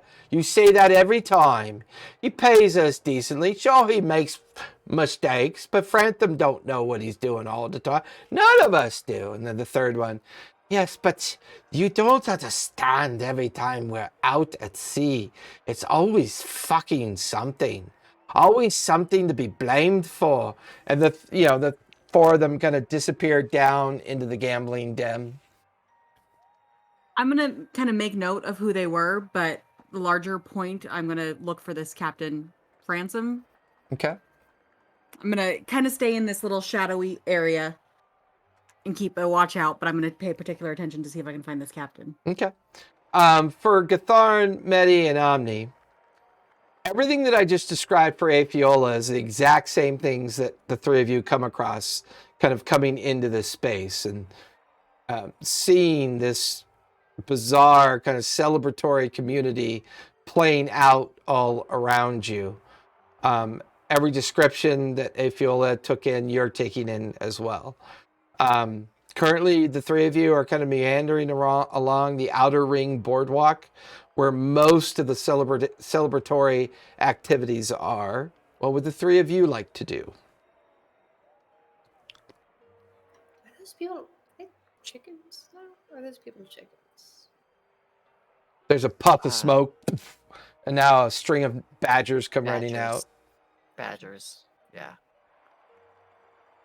Not sure if the enchantment was to be human in the animals, but or if it. This place is interesting. It's a lot. There's a lot going on. The 3 of you watch as a little tiny kobold kind of stops in front of you really quickly. He is wearing just a leather kind of duster, and he opens it up really quick. And he goes, can I interest you in spice and some of the other things that make things a little bit more interesting. And he closes his duster and looks at you side to What side. you got? Well, I've got smoke, I've got spice, I've got this thing they call toe curl, which is, well, if you take it, well, anyways, there are things that help you last longer. There are things that help you stay awake for days. Is there anything here that you would like to try? Maybe a little bit of this? And you watch as he brings out a very tiny little kind of like greenish blue mushroom, a little bit of a stem coming off of it. And as he kind of holds it in his hand, you watch as the mushroom, he squeezes it, there's a little puff, and you're watching as like little tiny fairies and butterflies begin to spin around it. And you watch as it kind of makes its own little explosion around it, and then all the energy gets reabsorbed back into it. Everything you'd want to try, we have here. It's all for the taking. The three of you look like you know what you want. For the taking or for the purchasing? Well, either, I don't care. I just want to make coin.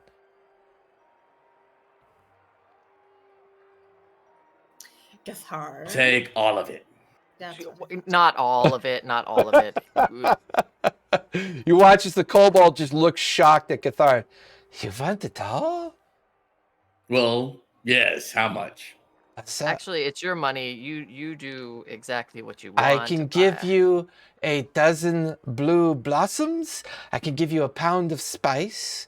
I can give you a pound of toe curl, and I can give you a pound of skull's mate.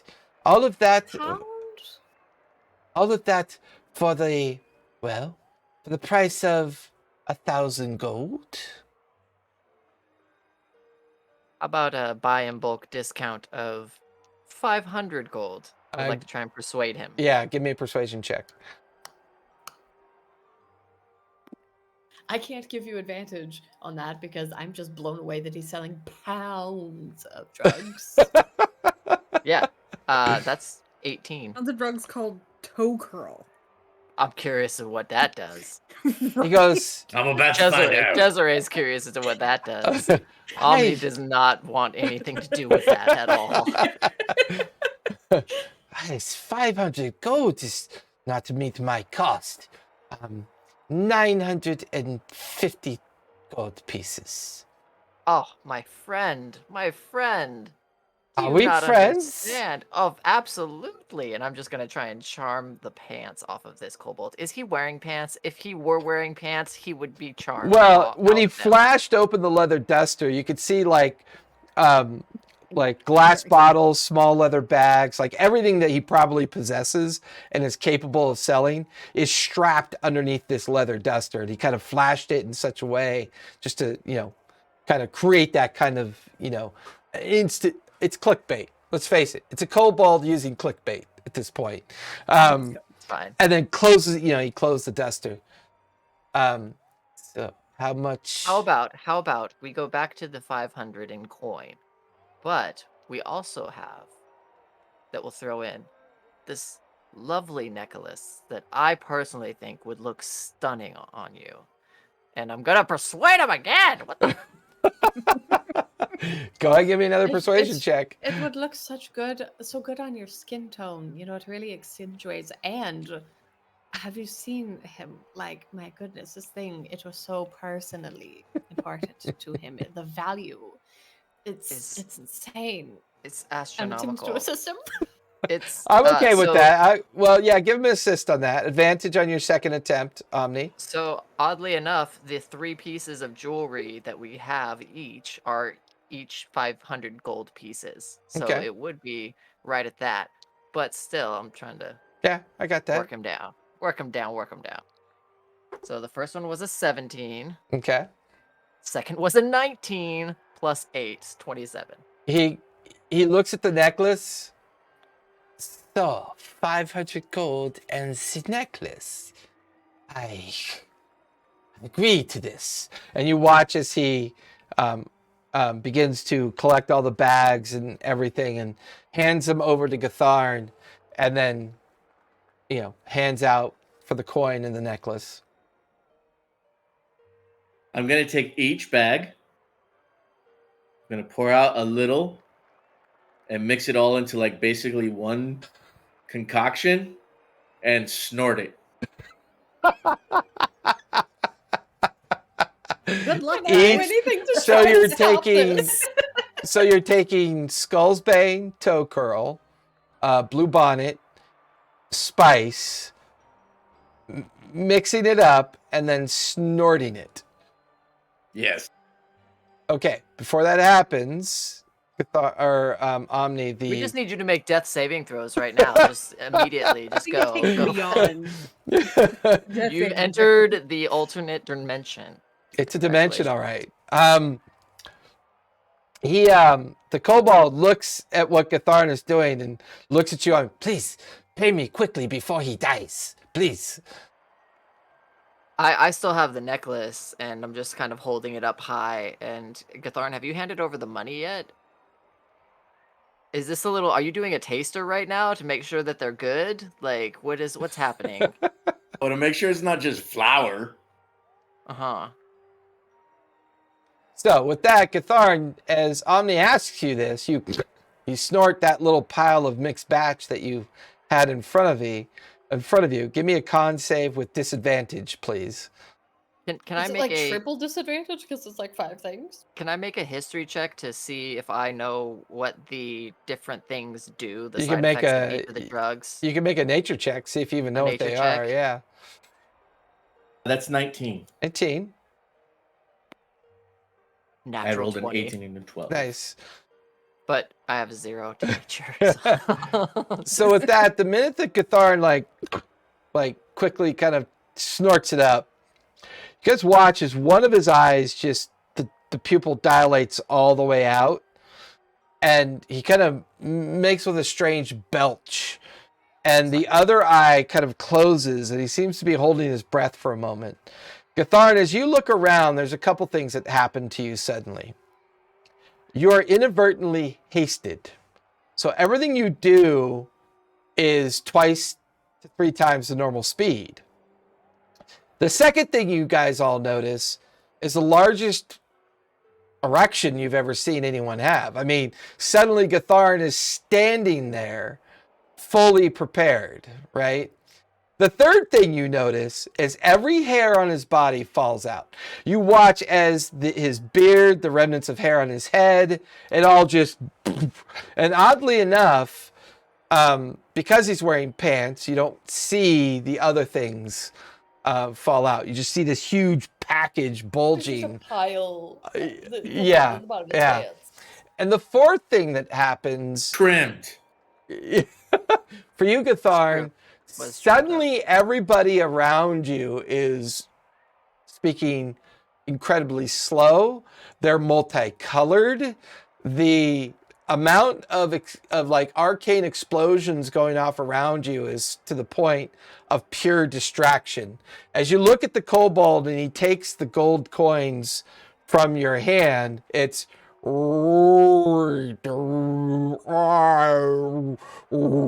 behind him is just blue and pink lights exploding. His face is gelatinously shifting and pulling back into its head.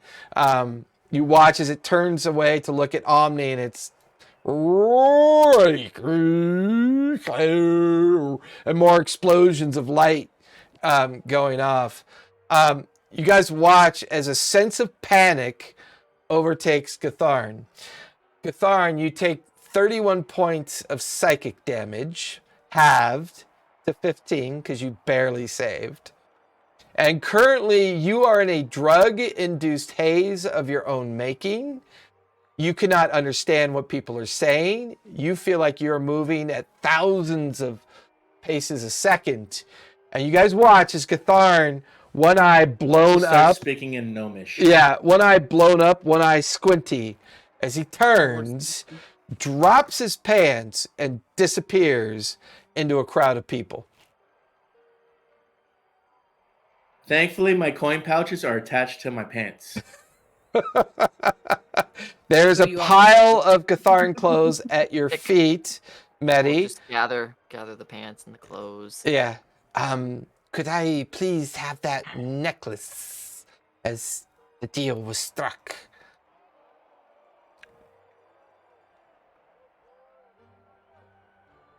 But is he actually going to die, though? Probably not, but it'll take you some time to find what will be left of him. If he has enough brain matter left to breathe, I'm sure he'll be fine. I was not expecting him to do what he did. Most people know what this is. For you, Omni, you know exactly for the most part. The toe curl is one you're not familiar with, but you guess that it's probably a sexual enhancement drug. Spice is ubiquitous. You know that that's more of a hallucinogenic. Blue bonnet is a form of hallucinogenic as well. It's the skull mace. That's the one that has you most concerned. It's considered to be a powerful kind of mood altering drug designed to either make one insane, make one docile, make one appear or feel as if they're moving at a fast rate of speed. Would it make somebody possibly rage? There's that hint of concern in your mind as you think about the fact that he took that much skull mace, kind of like coalescing it with other forms of hallucinogenics and other drugs. At one point you watch as somebody gets tossed way up in the air and there's a thud and then a whole bunch of laughter, and then the crowd begins to bubble and part around something, and then the crowd just chorus of laughters and cheers, and then just reasonable normalcy after that. I'll go ahead and give him one of the necklaces. Good Deal's a deal. bargain. Well traded. If I have more tomorrow, I will seek you out. And he closes his duster up and he kind of pulls down his floppy hat and disappears into the crowd. Gatharn, did you write all that down? How much of each you got? I don't have it anymore. How much was part of the deal, you said? When he wrote it, did you write it down? 100 gold and the necklace. Are you talking about like the drugs? The drugs, The yeah. amount, yeah. Yeah, the drugs are right in front of you guys. Did you make a note of how much it was, so we know? How Like many it was like a pounds? pound of each. Mm-hmm. It was 12 of the bluebonnet mushrooms. It was a pound of the skull mace. It was a pound of spice. I don't have a writing utensil is a problem. And it was I think I do. And it was a pound of the toe curl. Sure. 12 blue bonnets, which is down to 10 because I'm pretty sure I chopped up 2 of those. Hi, I am Dory.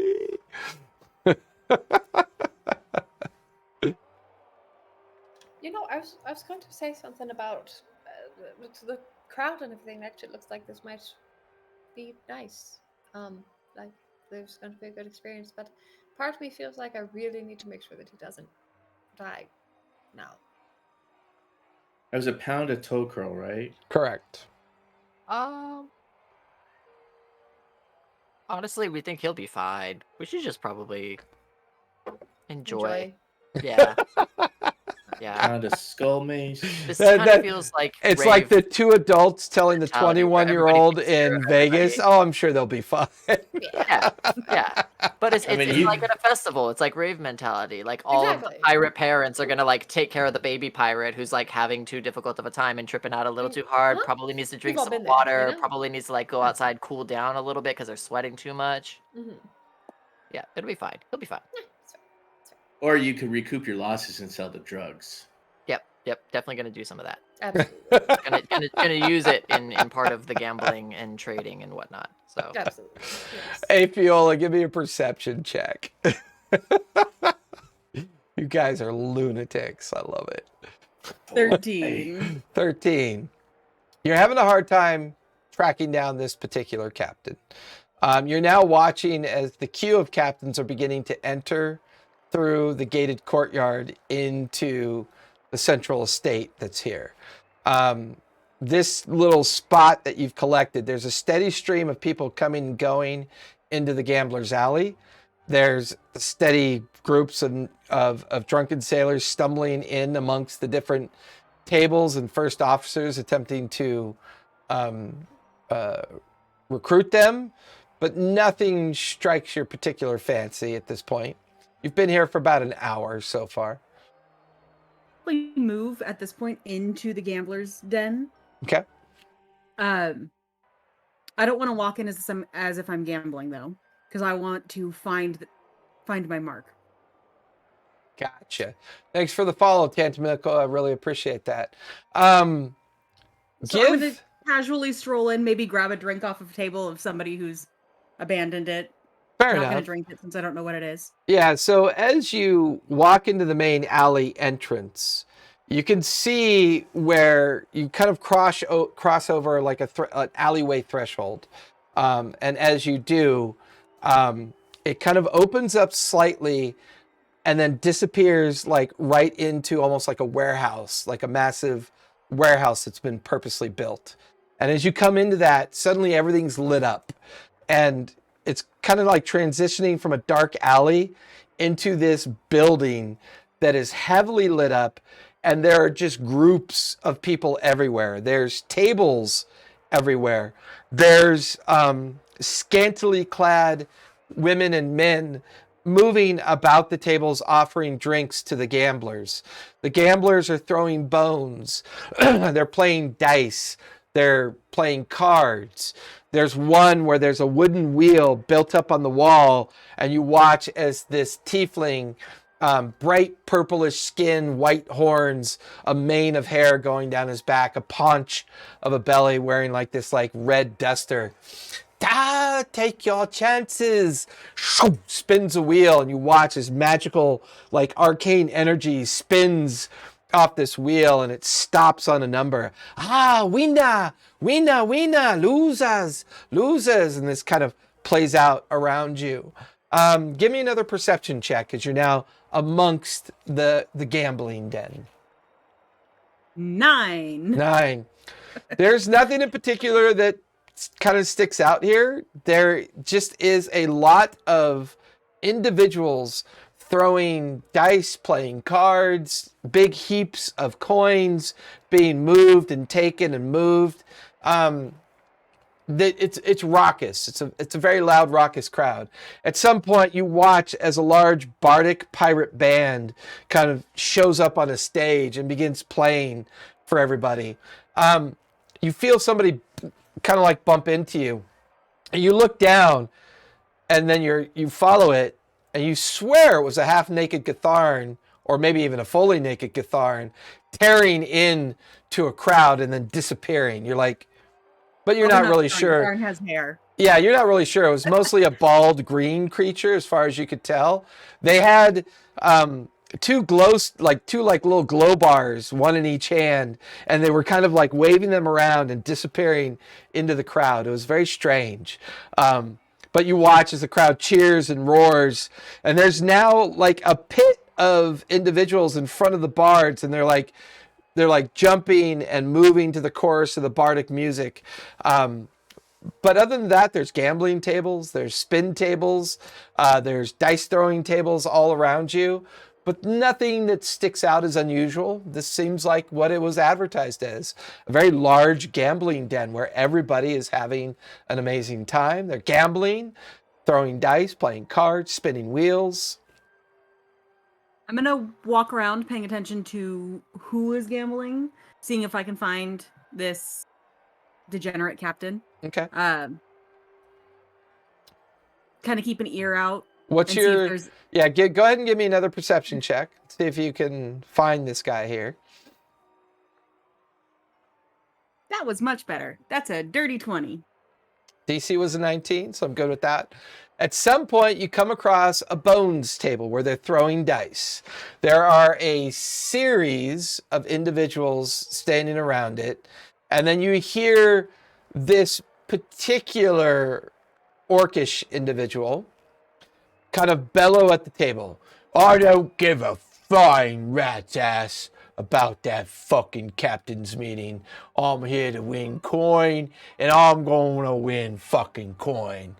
Oh, mind your tongue, Fasham. No one gives a fuck while you're here. Just throw them fucking bones, would you?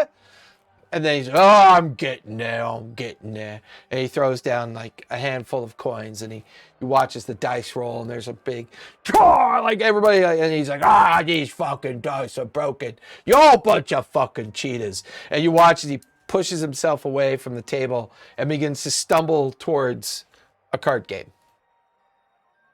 I'm going to discreetly follow him at a card game, and I'm going to watch him play a couple rounds, see if I can pick up any of his tells. Okay. You watch as he sits down at one of the empty seats, and no one seems to pay him any attention. He just simply pulls out a small bag of coin, puts it on the table, and they begin to deal in his direction. He's got a heavy laden bottle off to his right that he picks up off the ground, begins to swill from it, and he's losing. He's losing a lot. You spend about 15 or 20 minutes following him. He is so drunk, you're not even sure if he even has a tell. You get the feeling that he's on a bender. Give me an insight check.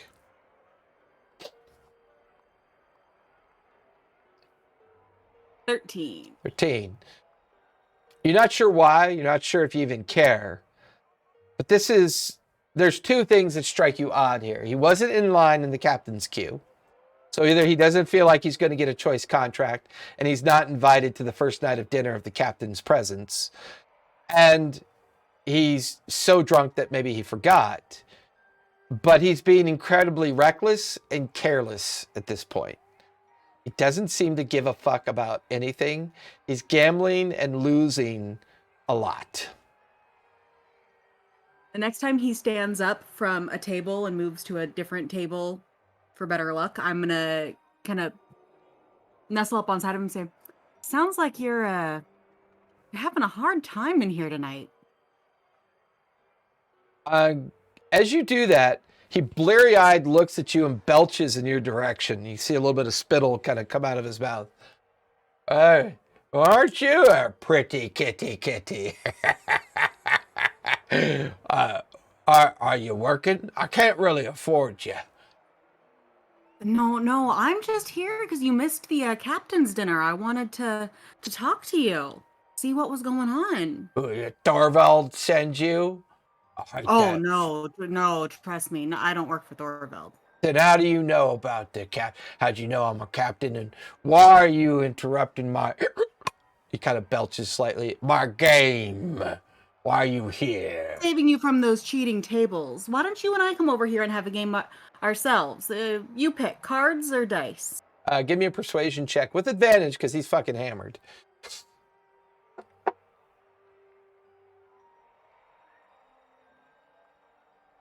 Good thing we had advantage on that. 22. 22. He goes, sure, little kitty. That's perfectly fine. And he stands up and he begins to stumble towards one of the empty tables. And there's a case filled with cards and there's a case filled with dice. And he goes, dice it is. So bones up, muscles down, teeth out. What's your preferred type of bones?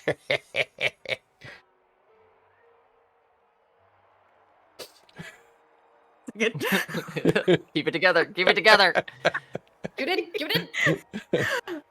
Don't give him the satisfaction. How about you pick the first round, I'll pick the second. I'm going to slam my cup on the table and try and slosh it a little bit. Not that he's that perceptive, but... Yeah. Give me a deception check. My half-empty cup that I haven't drinking out of. Yeah, give me a deception check with advantage, because he's very drunk. I rolled a natural 1 on his con save. 18. 18. This is going to be like taking candy from a kitty. And he reaches into like a handful of dice. He goes, fangs up. And he pulls out, puts down 10 gold coin on the table.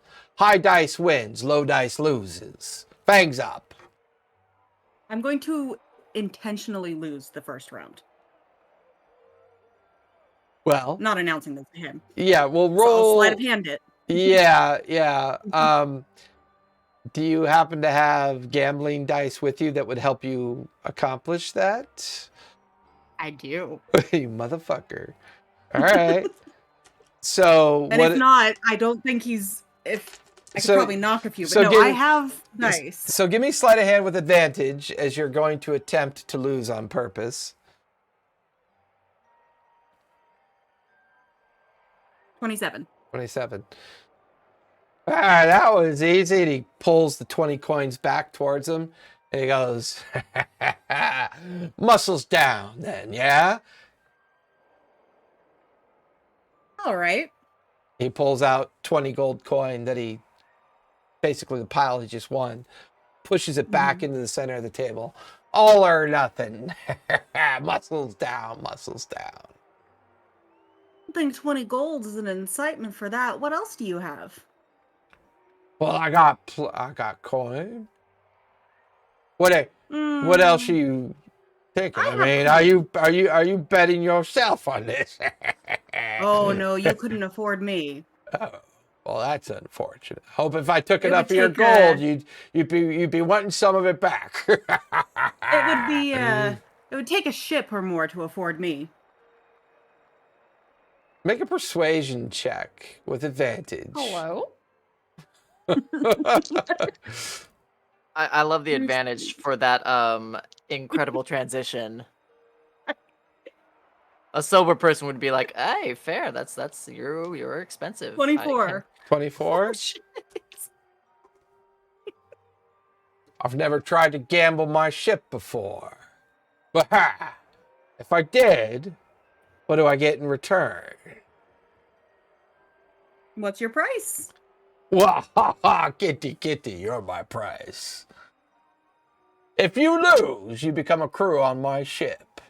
If you win, I give you my ship's log and the owner's registration.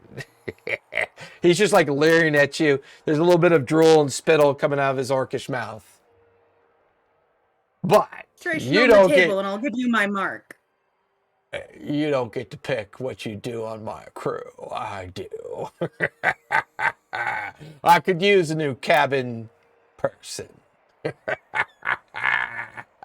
I'll take out a slip of paper, put it on the table. Here, Mark, where's your ship's register? He goes back and he's carrying this like messenger bag that's kind of double strapped to his hip. He folds it open. He pulls out the ship's log and the register, puts it in the middle of the table, and he goes, like taking candy from a baby. Muscles down, muscles down. Let's play. So, are you attempting to sleight of hand this, or are you playing it? I'm going to sleight of hand this. Okay. So muscles down is 6d6.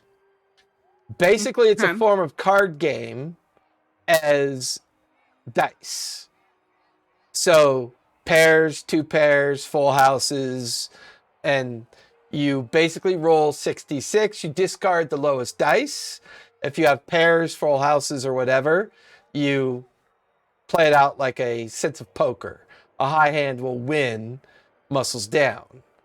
The idea being that it's a game of both strength and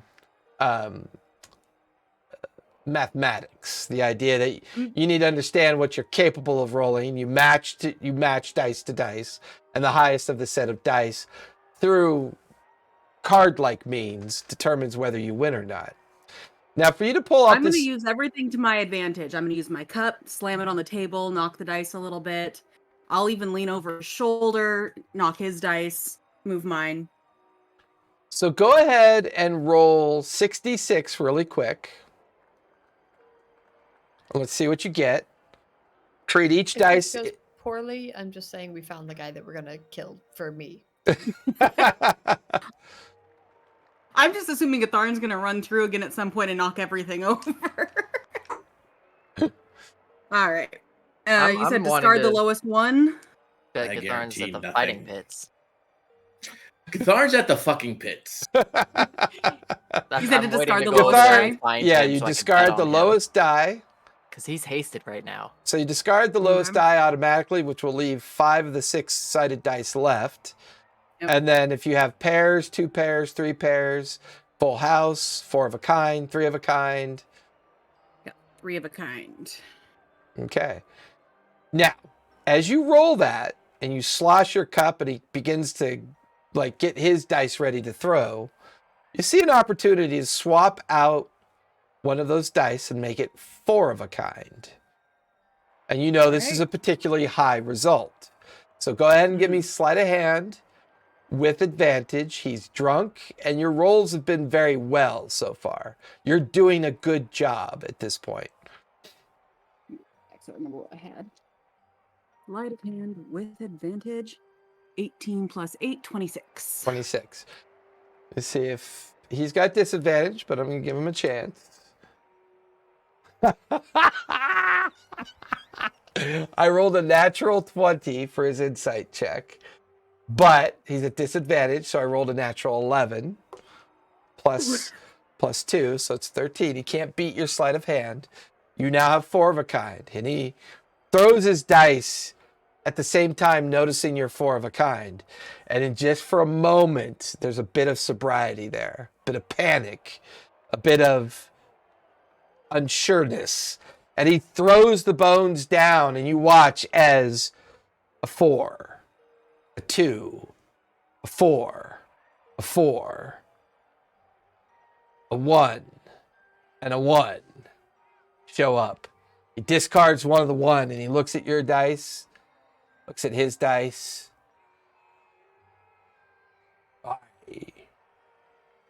Fuck the fates. I fucking hate that ship. Fucking hate that crew, too. Mutinous buggers. It's your problem now. Good luck making it your own.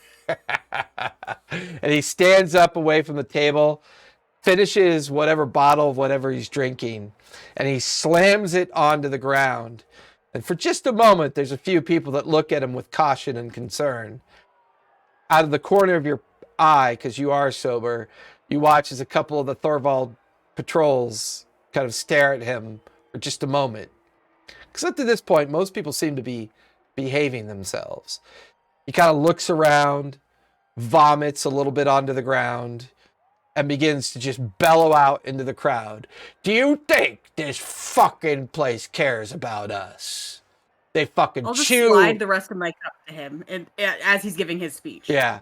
Do you think when they're done consuming our souls that there's anything left for you at the end of this fucking bargain? And he's kind of like spouting this out about. And you can see the patrols getting a little bit closer to him. Some of the crowd is like moving away from him. You watch as this like little goblin comes tearing out of the crowd. Fawson, get down. They're going to arrest you for sure. I don't give a fuck. I'm tired of this place. Tired of working and gaining nothing. They take it all. All this tension is beginning to play out. The crowd is like shifting and moving. And the tension is immediately cut as a bald green goblin, high as fuck, with an erection like this, jumps onto the table in front of you. There's a moment of just brief recognition, and he is now gyrating and dancing to the music. He takes a giant shit in the middle of the table, leaps off the table, and then scooping it. and then tears back into the crowd. You watch as the goblin grabs Farfin's hand, pulls him away, and there's just this raucous laughter just booming out of the crowd as you have a registry and ship's log of a ship called the Black Eye. All right. And Omni, 20 extra gold. Omni and Medi, there's no sign of Jin, no sign of Gatharn. You're amongst this crowd of drunken, revel kind of individuals. What would the two of you like to do?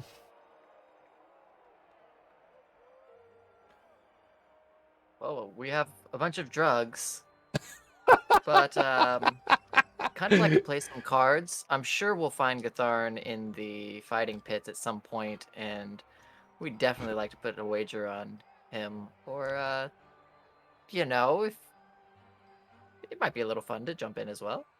Suddenly a crowd goes right by you. Ogre, ogre, ogre, chanting this as they walk by. This 12-foot tall half ogre is amongst the crowd that are just cheering him on. He's mostly naked with the exception of a very simple loincloth that he's wearing. He's heavily tattooed and pierced all across his body. There's this rare kind of piercing that he has where a thin metal rod is pierced through his spine and up into the back of his neck. And you can see a tattoo of a kraken's head kind of all the way across the back of his head. And this group begins to kind of usher him towards a series of entry points that looks like fighting pits from the standing point. And meanwhile, the entire crowd is building up around him. Ogre, ogre, ogre. And there's like just dozens of people rushing in that direction. Yeah, maybe we'll hold off on joining the fighting pits and we'll... We're going to Yeah. wait for Cards? the opponent. Yes. Right. Cards. Drinks, cards. Drinks. Suddenly there's a laughter behind you. First time at the Revels, huh? You recognize That the voice. You recognize the voice of Labash. Amanth is with him as well. And the two of them just stare at you incredulously. And they kind of disappear towards the brothel as they're kind of laughing at the two of you. And then you watch as Amanth looks over her shoulder. Have fun, Dis. And the two of them disappear into the brothel section. I feel like we need to do something to fit in a little bit more. I don't know what, but I feel like we Well, need most to do people are something. frolicking A little around guitar naked, pops so- on your shoulder. It's like, do the drugs. And then another little Gatharan on the other shoulder. Do the drugs. This Do is all And then drugs. another little Gatharan reaches down and looks into your eyes. Do the drugs. Is that what they call peer pressure? Feels like peer pressure. It's all about the peer pressure. Is it peer pressure because we're on a pier? Okay. All right, guys. Thanks for coming out tonight. It's been great. But suddenly, that's the the session amount right of there. psychic Wow. damage I took is too much to bear. And my beer's empty, which makes That it was even great. sadder. That was great. It's empty. And I can Aw. actually hear the public out on the street laughing. So, you know. Okay, got it. Okay, so we're gonna head to the Medi want to go to the gambling den. We're Yeah, gonna get let's some do that. drinks, and Omni would like to size up a table because his deception's great, and he wants to bluff his way into some money because he doesn't know that we have a ship yet, so he wants to increase our funds first. Fair enough. I will procure beverages while he sizes up. The shit. two of you go ahead and give me Ship perception table. checks as you begin to make your way towards the gambling alley that you've been somewhat told about. 15. 15. Also 15. Nice. There's a couple things that you notice making your way in the direction of the centermost prominent district of the Revel. Is, like I described to Afiola, the big house in the middle. The captains have already gone in, so you didn't even know the captains were there. There's just a series of guards in front of open gates. You can now see some kind of party of attendants going on in amongst these palm trees in this garden area. You see the entrance of the gambling den off to your right. You can hear the fighting pits off to the back of you, the brothel dens, the scantily clad male, females, and others kind of leaning out the windows and enticing people to come in. The one thing you notice here is that drinks are prolific and free. There's open bars everywhere you go, right? And it's you know, at some point you notice it's either a dwarf or a goblin or a human or whatever happens to be manning the station or operating the station at the time. It's mostly rum, island whiskey, Zadash wines, Morrow Valley brandy, like all the kind of high-end booze that you could imagine. There's a tip jar on the surface of these open bars, but people just kind of walk up, drop a couple silver in the jar, and get their tankards filled up or get their glass or vessel or whatever they're carrying filled up. So there's plenty of opportunity to get something to drink on your way to the gambling den. Yes, Rin Fair. Got it. Yep. Yeah. Pub crawl. In addition to finding a good card table to sit at, we'll also keep our ears open and to conversation about finding a surgeon or somebody in the medical profession, as well as just listening for other sailors that are looking for ships and that need work. And when we sit down at a table, we'll be chatting with the people that are all at the table and find out where they're from, just the whole schmoozing, friendly conversation in order to elicit little bits of info. Operating off that perception, you've now stumbled into the gambling den. Similar to what I described for Afiola, you can see a tiefling spinning a wall wheel and winners and losers playing out. There's independent tables of dice and cards playing out. I'll say for I'm you... sitting at a table with a pile of poop. For you, Omni, there's a slight section of the gambling den that's roped off.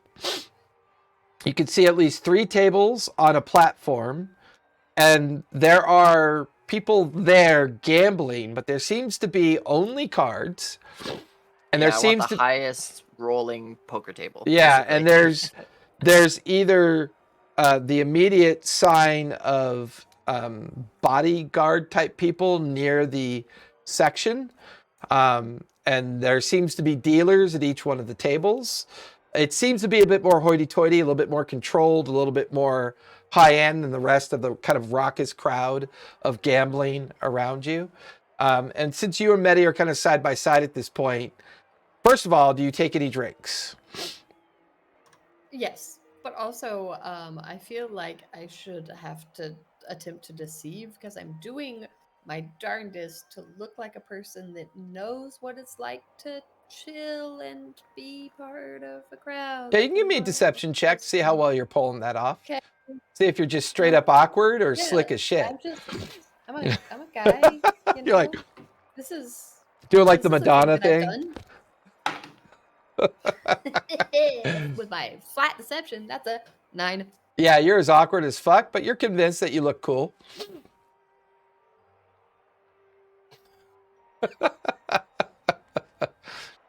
The concoction that you took seems to be working. You're not the bit hungry at all. You know you need to feed at some point, but you, for the first time in a very long time, you don't feel like it's an out of control need. Every now and then you can see a freshly wounded finger or arm or hand of someone that kind of walks nearby. And there's that coppery smell that would normally send you into a frenzy, but you're able to abate that frenzy and keep yourself under control at this point. I don't know what to do with my hands. Do they go in my pocket? I don't. You're fine. You're fine. Is that for me? Uh-huh. Thank you. I'll smell it, take a little sip, and then slosh like half of it out. Give me sleight of hand. Let's see how well you do that. Now I have an empty hand, and I don't know. Sleight of hand, 19. 19. You kind of like, Medi's distracted for just a moment, and then you kind of go like that, and part of it goes flying out, and you hear this, hey, what was that for? Oh, wait. And then someone making noises. Oh, that's good shit. And then clearly you sloshed it accidentally onto somebody, but luckily they didn't seem to mind. Yeah, that wasn't to deceive Medi. That was just so I can have less in the glass. So when I go to the table and I can act a little bit drunk. It's because I have Fair enough. Empty. So you're But okay I with wanted to Medi taste seeing? it. Okay, gotcha. Oh yeah. You taste it. It's island whiskey. It's amazing. It's really good. Burns a little bit at the front, but then runs super cool at the back. It's good stuff. It's actually not that bad. You should try some.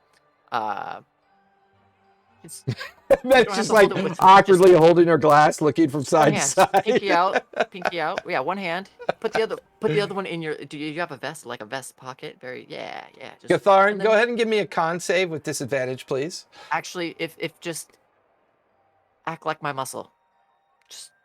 Just crossed arms. You can still have the drink, but just look a little brooding, like you're checking out for our safety.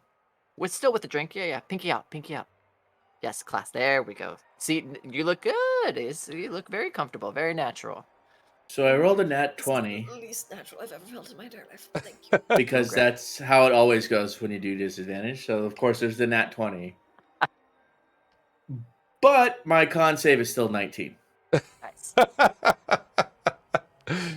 You've been chasing this rockhound for at least an hour at this point. Somehow it always seems to manage to avoid you. And you still don't know why the rockhound jumped up and took a shit on that table, but you managed to avoid it when it happened. The crowd parts wherever you go, so this is easy. They're moving so slow, but that fucking rockhound just won't sit still. Its ass is laden with all the favorite meats that you've ever enjoyed in your life. And you know you need to get this thing under control because you're fucking hungry. You can feel like drool, and your hands are filled with these weird bars that light up every time you get them too close to your face. Looking down, you're impressed. You're impressed. But you don't really have a focus for it, and and you burrow through. Medi and Omni, you watch as a naked, bald goblin of some sort comes tearing right between the two of you. Kind of like stops for a moment and looks around, and in very fast, kind of common, I know it's here. It's got to be here somewhere. I just saw it. It's got to be here. Got to be here. Got to be here. Everybody's moving so slow. This is moving so fast. And then just disappears back into another crowd. Told you you'd be fine. He's fine. He's fine. You don't take any psychic damage this time, but you're so immersed into this psychotropic experience, it's almost impossible for you to understand what's going on right now. You are quite literally out of control. Any further save attempts will be in an attempt to prevent rage from occurring. Let's switch the dice. Aofla, go ahead and give me a perception check really quick.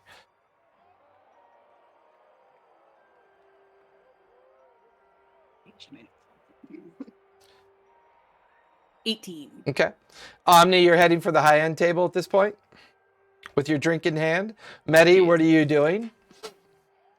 Doing my darndest to look like muscle. Okay. So I'm not actually that strong, but I'm making an attempt. I'm doing that thing with the biceps. Yeah, push him out a little bit. Push them out. Okay. And As enjoying this whiskey because it does sound good. making your way over to the high-end section that's been roped off, crudely roped off, but roped off. One of the heavier-looking ogres, like standing there, kind of looks at the two of you approach. But right before we approach, I'll go ahead and change my appearance to look as kind of my normal half-elf look, but a bit more fancy, a little bit more dressed up and Okay. posh. Braid. Fair enough. How's it look? It's a good look. It's a real good look on you. Most of them are. I mean, what? And I'll walk towards the table after, just got a little side eye. What do you two want? You don't look like you could afford this. Oh, that's rather rude. Maybe, but you don't look very posh to me. And he kind of do leans kind say. of down in between both your faces and looks at Medi and then looks at you. Kind of winks at you, Omni. So, buy-in's 500 gold. You got it. Is that all?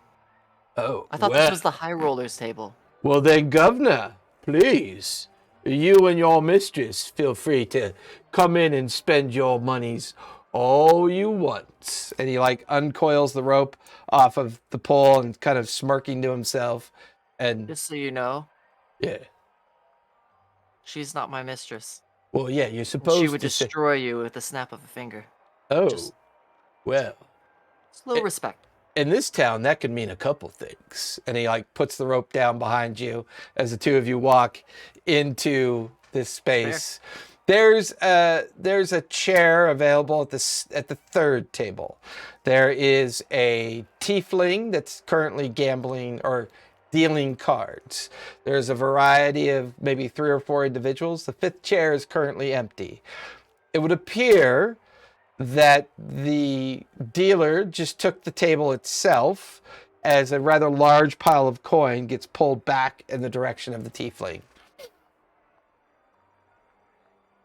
I make sure to go and pull out the chair for him. Thank you so much, Muddy. It's like everything feels like it needs to be over the top and Yeah. over And the others are kind of looking, Yes. kind of cocking eyes at the two of you and kind of smiling and nodding, giving you like courtesy glances. I see we have a new player. Deals in skulls high, bones low. The buy-in is 500 gold, please. Now, is that the minimum buy-in, or are we allowed to put whatever we want on the table? The minimum buy-in is 500 gold, please. I will go ahead and take out what would be 50 platinum, right? Mm-hmm. That's how that goes. Mm-hmm. I'll take out 100 platinum. We have a big spender, people. So, anchor point. We have our new blind here, folks. Skulls high, bones down, and you begin to watch as they're playing Skulls Up. And Skulls Up is very similar to Blackjack in the sense that skulls are aces and bones are like kings and queens and stuff like that. So it's all very similar to this. This is a game of chance and understanding. Are we able to pick between different games? Because I would love to play. I'm not saying this to the dealer. I'm Right. asking this to Jason. I'd love to play something where we have the opportunity to bluff about our hand. There are other card games, but this is the one that's currently open as far as the higher end is concerned. That's perfect. We're running out of time. We need money. Okay. He goes, okay, place your bets. Buy-in has been offered. Place your bets. Minimum bet, 20 gold, please. Minimum bet, 20 gold for Skulls Up. I'll watch and see everybody's eyes, see if anybody glances down at their chips, and if anybody's looking nervous. It is still chance, but you watch as some put out 2 platinum, some put out 1 platinum, 10 gold, some put out 20 gold. No one's pile is directly in front of them. Oh, okay. The buy-in was to allow you to stay at the seat. Gotcha. The minimum bet per start of the hand is 20 gold. Okay, I'm gonna try to position myself so that I can see what Omni rolls, but try to see the person to his left or right, what they have too. But I want to have a foot on the back of his chair, just a toe. Excuse me. Sorry about that. Give me a insight check, please. Medi.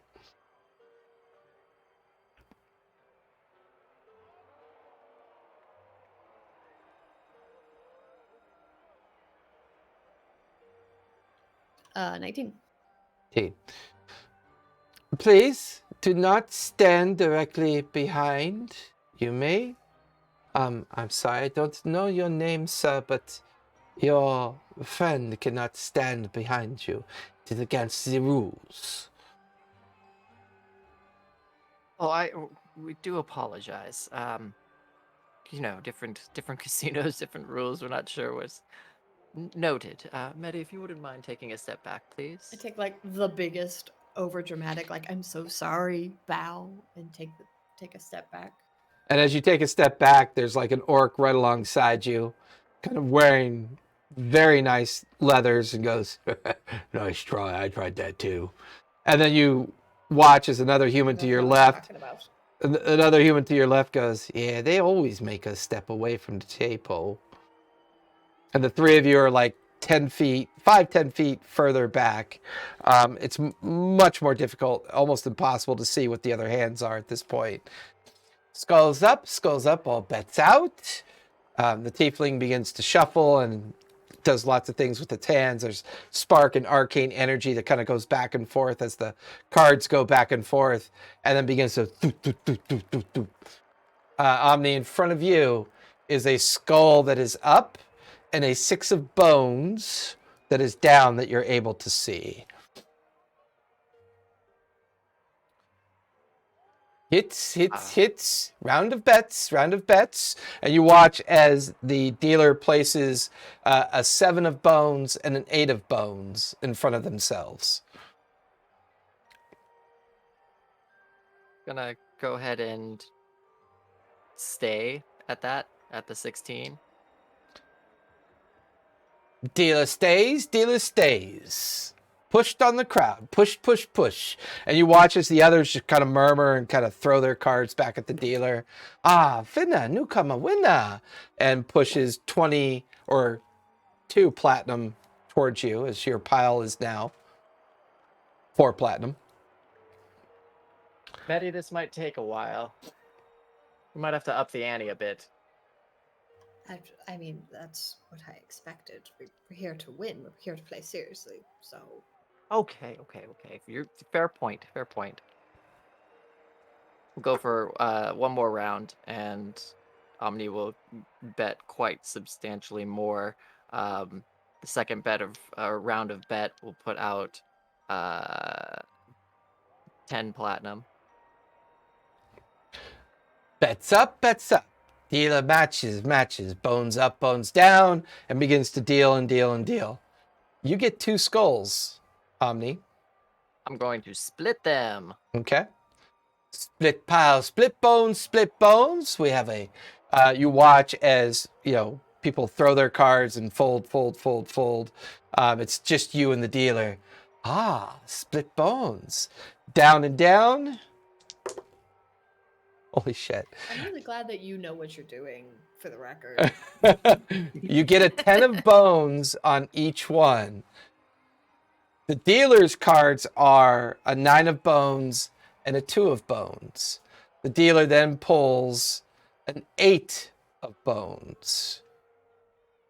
Dealer stays 19, push out, double winner. Over bones bet. And you watch as 50 platinum are pushed in your direction. That's a little bit better. Yay. You watch as one of the humans gets up. Too rich for my blood. Kind of gives a gold coin over to the dealer. Empty chair. And as the empty chair gets pushed back, Medi, you watch as one of the most gorgeous looking individuals you've ever seen in your life kind of like steps up onto the dais. You watch as the ogre doesn't even stop him, just kind of opens up the rope for him. He's got a rapier, like not not the rapiers themselves, but he's wearing like a belt that would normally have rapiers sheathed on either side. So obviously he's turned his weapons in somewhere. He is wearing very bright yellows and greens. He's got a very long kind of curlied beard, pale blue eyes, long kind of speckled brown hair braided down past his back. He's wearing very high refined clothing, boots up to his knees. He stands there kind of eyeballing, sees the empty chair, and kind of comes over to where the empty chair is. Omni, you watch as the tiefling kind of like courtesy bows towards the individual. The hawk graces us with his presence. Please, we have an open seat for you. Yes, I see that. You seem to be a very lucky individual. What is your name? Good person? Omni. Ah, pleasure. If you don't mind, I would like to take this seat if that is okay with you. Please, absolutely join us. Good. What's the buy-in? Jason, just number wise, originally I put out 100 platinum for that second bet, and then when we had split, I would have had to put out another 100 platinum. Correct. So it would have been you. That's why I was thinking 50. So it was 50-50, double over. So it's 10 times the amount that you put out. So you gain 500 platinum per split that gets pushed back in your direction. This is what garnered the attention of the hawk. He watched this played out. You're currently sitting on about... So 500 per split. Correct. So that means that's 1,000 platinum. There's a heap of coin. Medi, you're watching as crowds are beginning to kind of drift over to where the ropes are. The other two tables seem to be stopping, and these two tables filled with people are like watching, as it seems just Omni and the Hawk are dealing against the Tiefling. So, bones up, bones down. He watches the Hawk goes, no, I say we change it up a bit. Shall we bones out on this one? And you watch as the Tiefling gets a little bit nervous and looks, don't mean to be rude, sir, but you are aware that the maximum bet the table can cover is 1,000 platinum. You're aware of this? Yes, I will manage the discretionary. And the Tiefling goes, kind of bows in the direction of the Hawk. Ah, very good, sir. Well, bones down, bones down. Blind bets only. As 2 cards are put face down in front of the dealer, 2 cards are put face down in front of you, Omni, and 2 cards are put face down in front of the Hawk. Bones down, no peek. Blind bets, please, blind bets. Well, I mean, if we're going to all or nothing this hand, you watch as he places 1,000 platinum in front of his blind bet. The house calls, the house calls. You watch as the Tiefling puts 1,000 platinum in front of his blind. Your 2 cards are face down. You cannot look at them. The 2 of them look at you. The crowd is like penetrating glances. Like you can feel the heat. Medi, you're watching as the 2 bodyguards that are on either side of you are kind of, arms crossed, looking over at the crowd. There's even a bit of calm from the crowd as it seems like everybody's taking notice. The hockey's betting on the Hawk.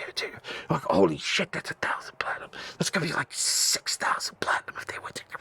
And it's like this murmur is like tracing through the crowd at this point. I desperately glance at my spell sheet and wish that I had I know, I'm like looking at my spells right now. I'm like, nope. These are all damage and weapons things. For you, Afiola, as you recover from the incident and you now have a logbook and a registrar of ownership in your possession, it would seem something major is going on the other side of the den. Most people have left the gambling tables, quickly, and the crowd is gathered and staring and murmuring amongst themselves, kind of like talking as you kind of look and you can hear them. Can't believe the Hulk. It's the Hulk. Who's that one stranger? He's 1,000 plat. And then like all this is like murmuring around you, I feel. As you get a little bit closer, you can see Omni is sitting at a table. I recognize Omni, right? Huh? I've never seen. I don't recognize Omni. Well, no, you do. I'm in my normal half-elf form, but just my attire is looking more fancy. He just looks wealthy. He just looks in party attire. Outward appearance. Yeah. Okay. You can see Medi standing amongst. Rude. Yeah, I know. Sorry, I'm still thinking of Maddie. You can see Medi standing amongst others that are off to the side and to the right. Seem to be almost With like empty whiskey glass at this point. Yeah. And they're all Everything that Medi's everything that leaning that I've right. described, you're now beginning to take in. I'm gonna make my way through the crowd and get up to Medi Okay. and say, "Tell the first mate I'm off to meet the new crew." And then I'm gonna wiggle out and try and track down those 3 men that left the gambling hall 2 hours Have earlier. fun. Okay. You watch as I'll wait AP till she sees me. Right, Like right. I'll. It wasn't just like a random whisper. Okay. What's happening? Yeah, but it was like what do you mean new crew? There's a lot going on. Gatharn is somewhere. I don't. Okay.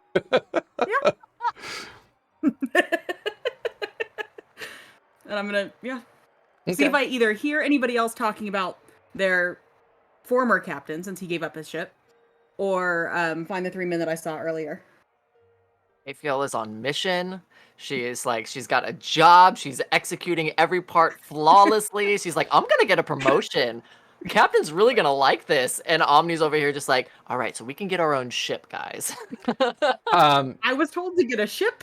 I got a ship. I'm gonna You go did it. find the crew. Perfect. Omni, Yes. you're watching as the hawk is moving coins in between his fingers as he's just kind of staring at you. The dealer, patient, looking at you in your direction. Bet to you, sir? So just again, for clarification, this one is just a chance. We're not even looking at the cards. It's blind bones, so it's bones down. Cool. Okay. This is not what Omni wanted. Omni wanted to be able to read people and lie and deceive and convince them that he had a great hand and bluff them off of stuff. But he's here now, and they have to figure this out. So, okay. And We as just got that 1,000 gold or 1,000 platinum. And but as they are yeah, organizing match and 'em up. as they are organizing and structuring this, I was still stacking all the platinum Yeah, from the yeah. last one, and I was like, okay, so doing little mental calculations. I was just put the stacks wondering, up. when we're done here this evening, would you care to join me for a drink? Of course. That sounds lovely. Anybody who rolls like this deserves to roll with me. And there's like murmurs nearby. Well, we just came into possession of a lot of drugs too, so could be pretty Did I? fun. Do you happen to have any skulls made? Like a pound of Yes. it. Sir, I am at your beck and call. Don't know what that means, but all right, let's play this hand, and I'll put the stack, the 2 stacks of 1,000, or it would be stacks of 20, so the 5 stacks of platinum. He wants you for his cabin partner. Yes, that's obviously. Yeah. So, since House Thanks, Afiola. I should run behind him. since House is not covering I'm not the coming over, up on the pedestal after you. I think it's only fair that the House draw first. Bones draw, Covering the bones draw. over? I thought they said 1,000 was what the house could cover for the table. For just the dealer. For the bid. But Oh, yeah. and we're doing like 10x what we put. what Well, our there's bet always is. the possibility that one of you have double skulls, and then you got to split, and it goes higher. So the dealer goes, very true. I shall go first.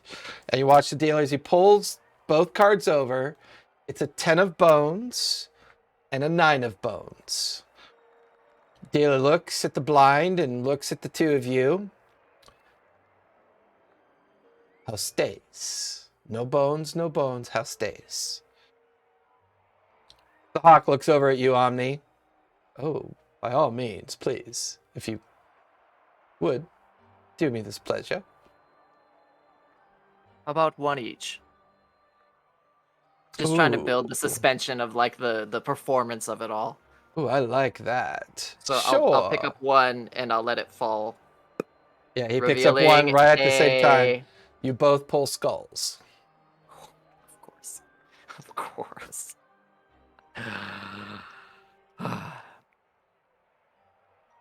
It was getting more interesting. Yeah, shall we do the other one at the same time? I like this part of the game. You never know when you turn something over what might be on the other side. Again, don't know what that means, but all right. I feel like I'm missing a lot of sexual innuendos here that are just kind of going. Maybe I'm not sure. Rather confusing. Second one. Here we go. And trying to remain as cool and collected as possible. Yeah. Omni isn't even going to look at the card. He's just going to watch the hawk's reaction when it flips over. An eyebrow goes Primarily up. because he's terrified. Yeah, an eyebrow goes up, and as you look from his gaze to your card and over to his card, he pulls a 3 of bones, and you pull a 4 of bones. And the two of you are now pondering. Skulls up hit. And he looks at you and he goes, "If you'd like to make this even more interesting." I'm Blot out the intrigued. gaming hall at this point. And he looks at you and goes, House stays. However, blind, double or nothing. Bones down, double or nothing. We both take bone. And high hand wins without bust. Bones down, though. You will not see the card. Double or nothing. Well, unfortunately, we do not seem to have quite enough to meet that type of a bet.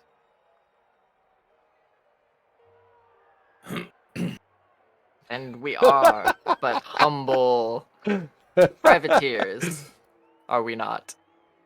Gatharn, go ahead and give me a perception check. Disadvantage. Intuit if Omni is into this man's flirtation that is very obvious, or Give me an insight check, please, Okay. Medi. 16. 16. Okay. Medi, what'd you get? yeah.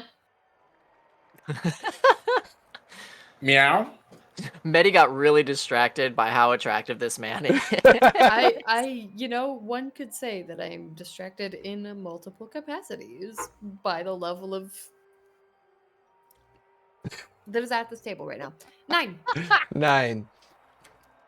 I mean, he's as oblivious as you are and comfortable in the space. I mean, the two of you Cool. couldn't even achieve such equal amounts of awkwardness.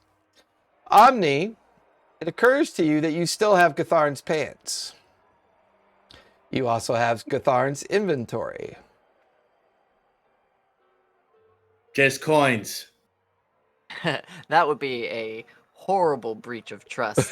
And my dear friend, especially since he just spent quite a bit of money on all the drugs. Actually, I bought half of that, so... Guitar's not there to argue. True. However, he finds extreme value in the amount of what was the horn?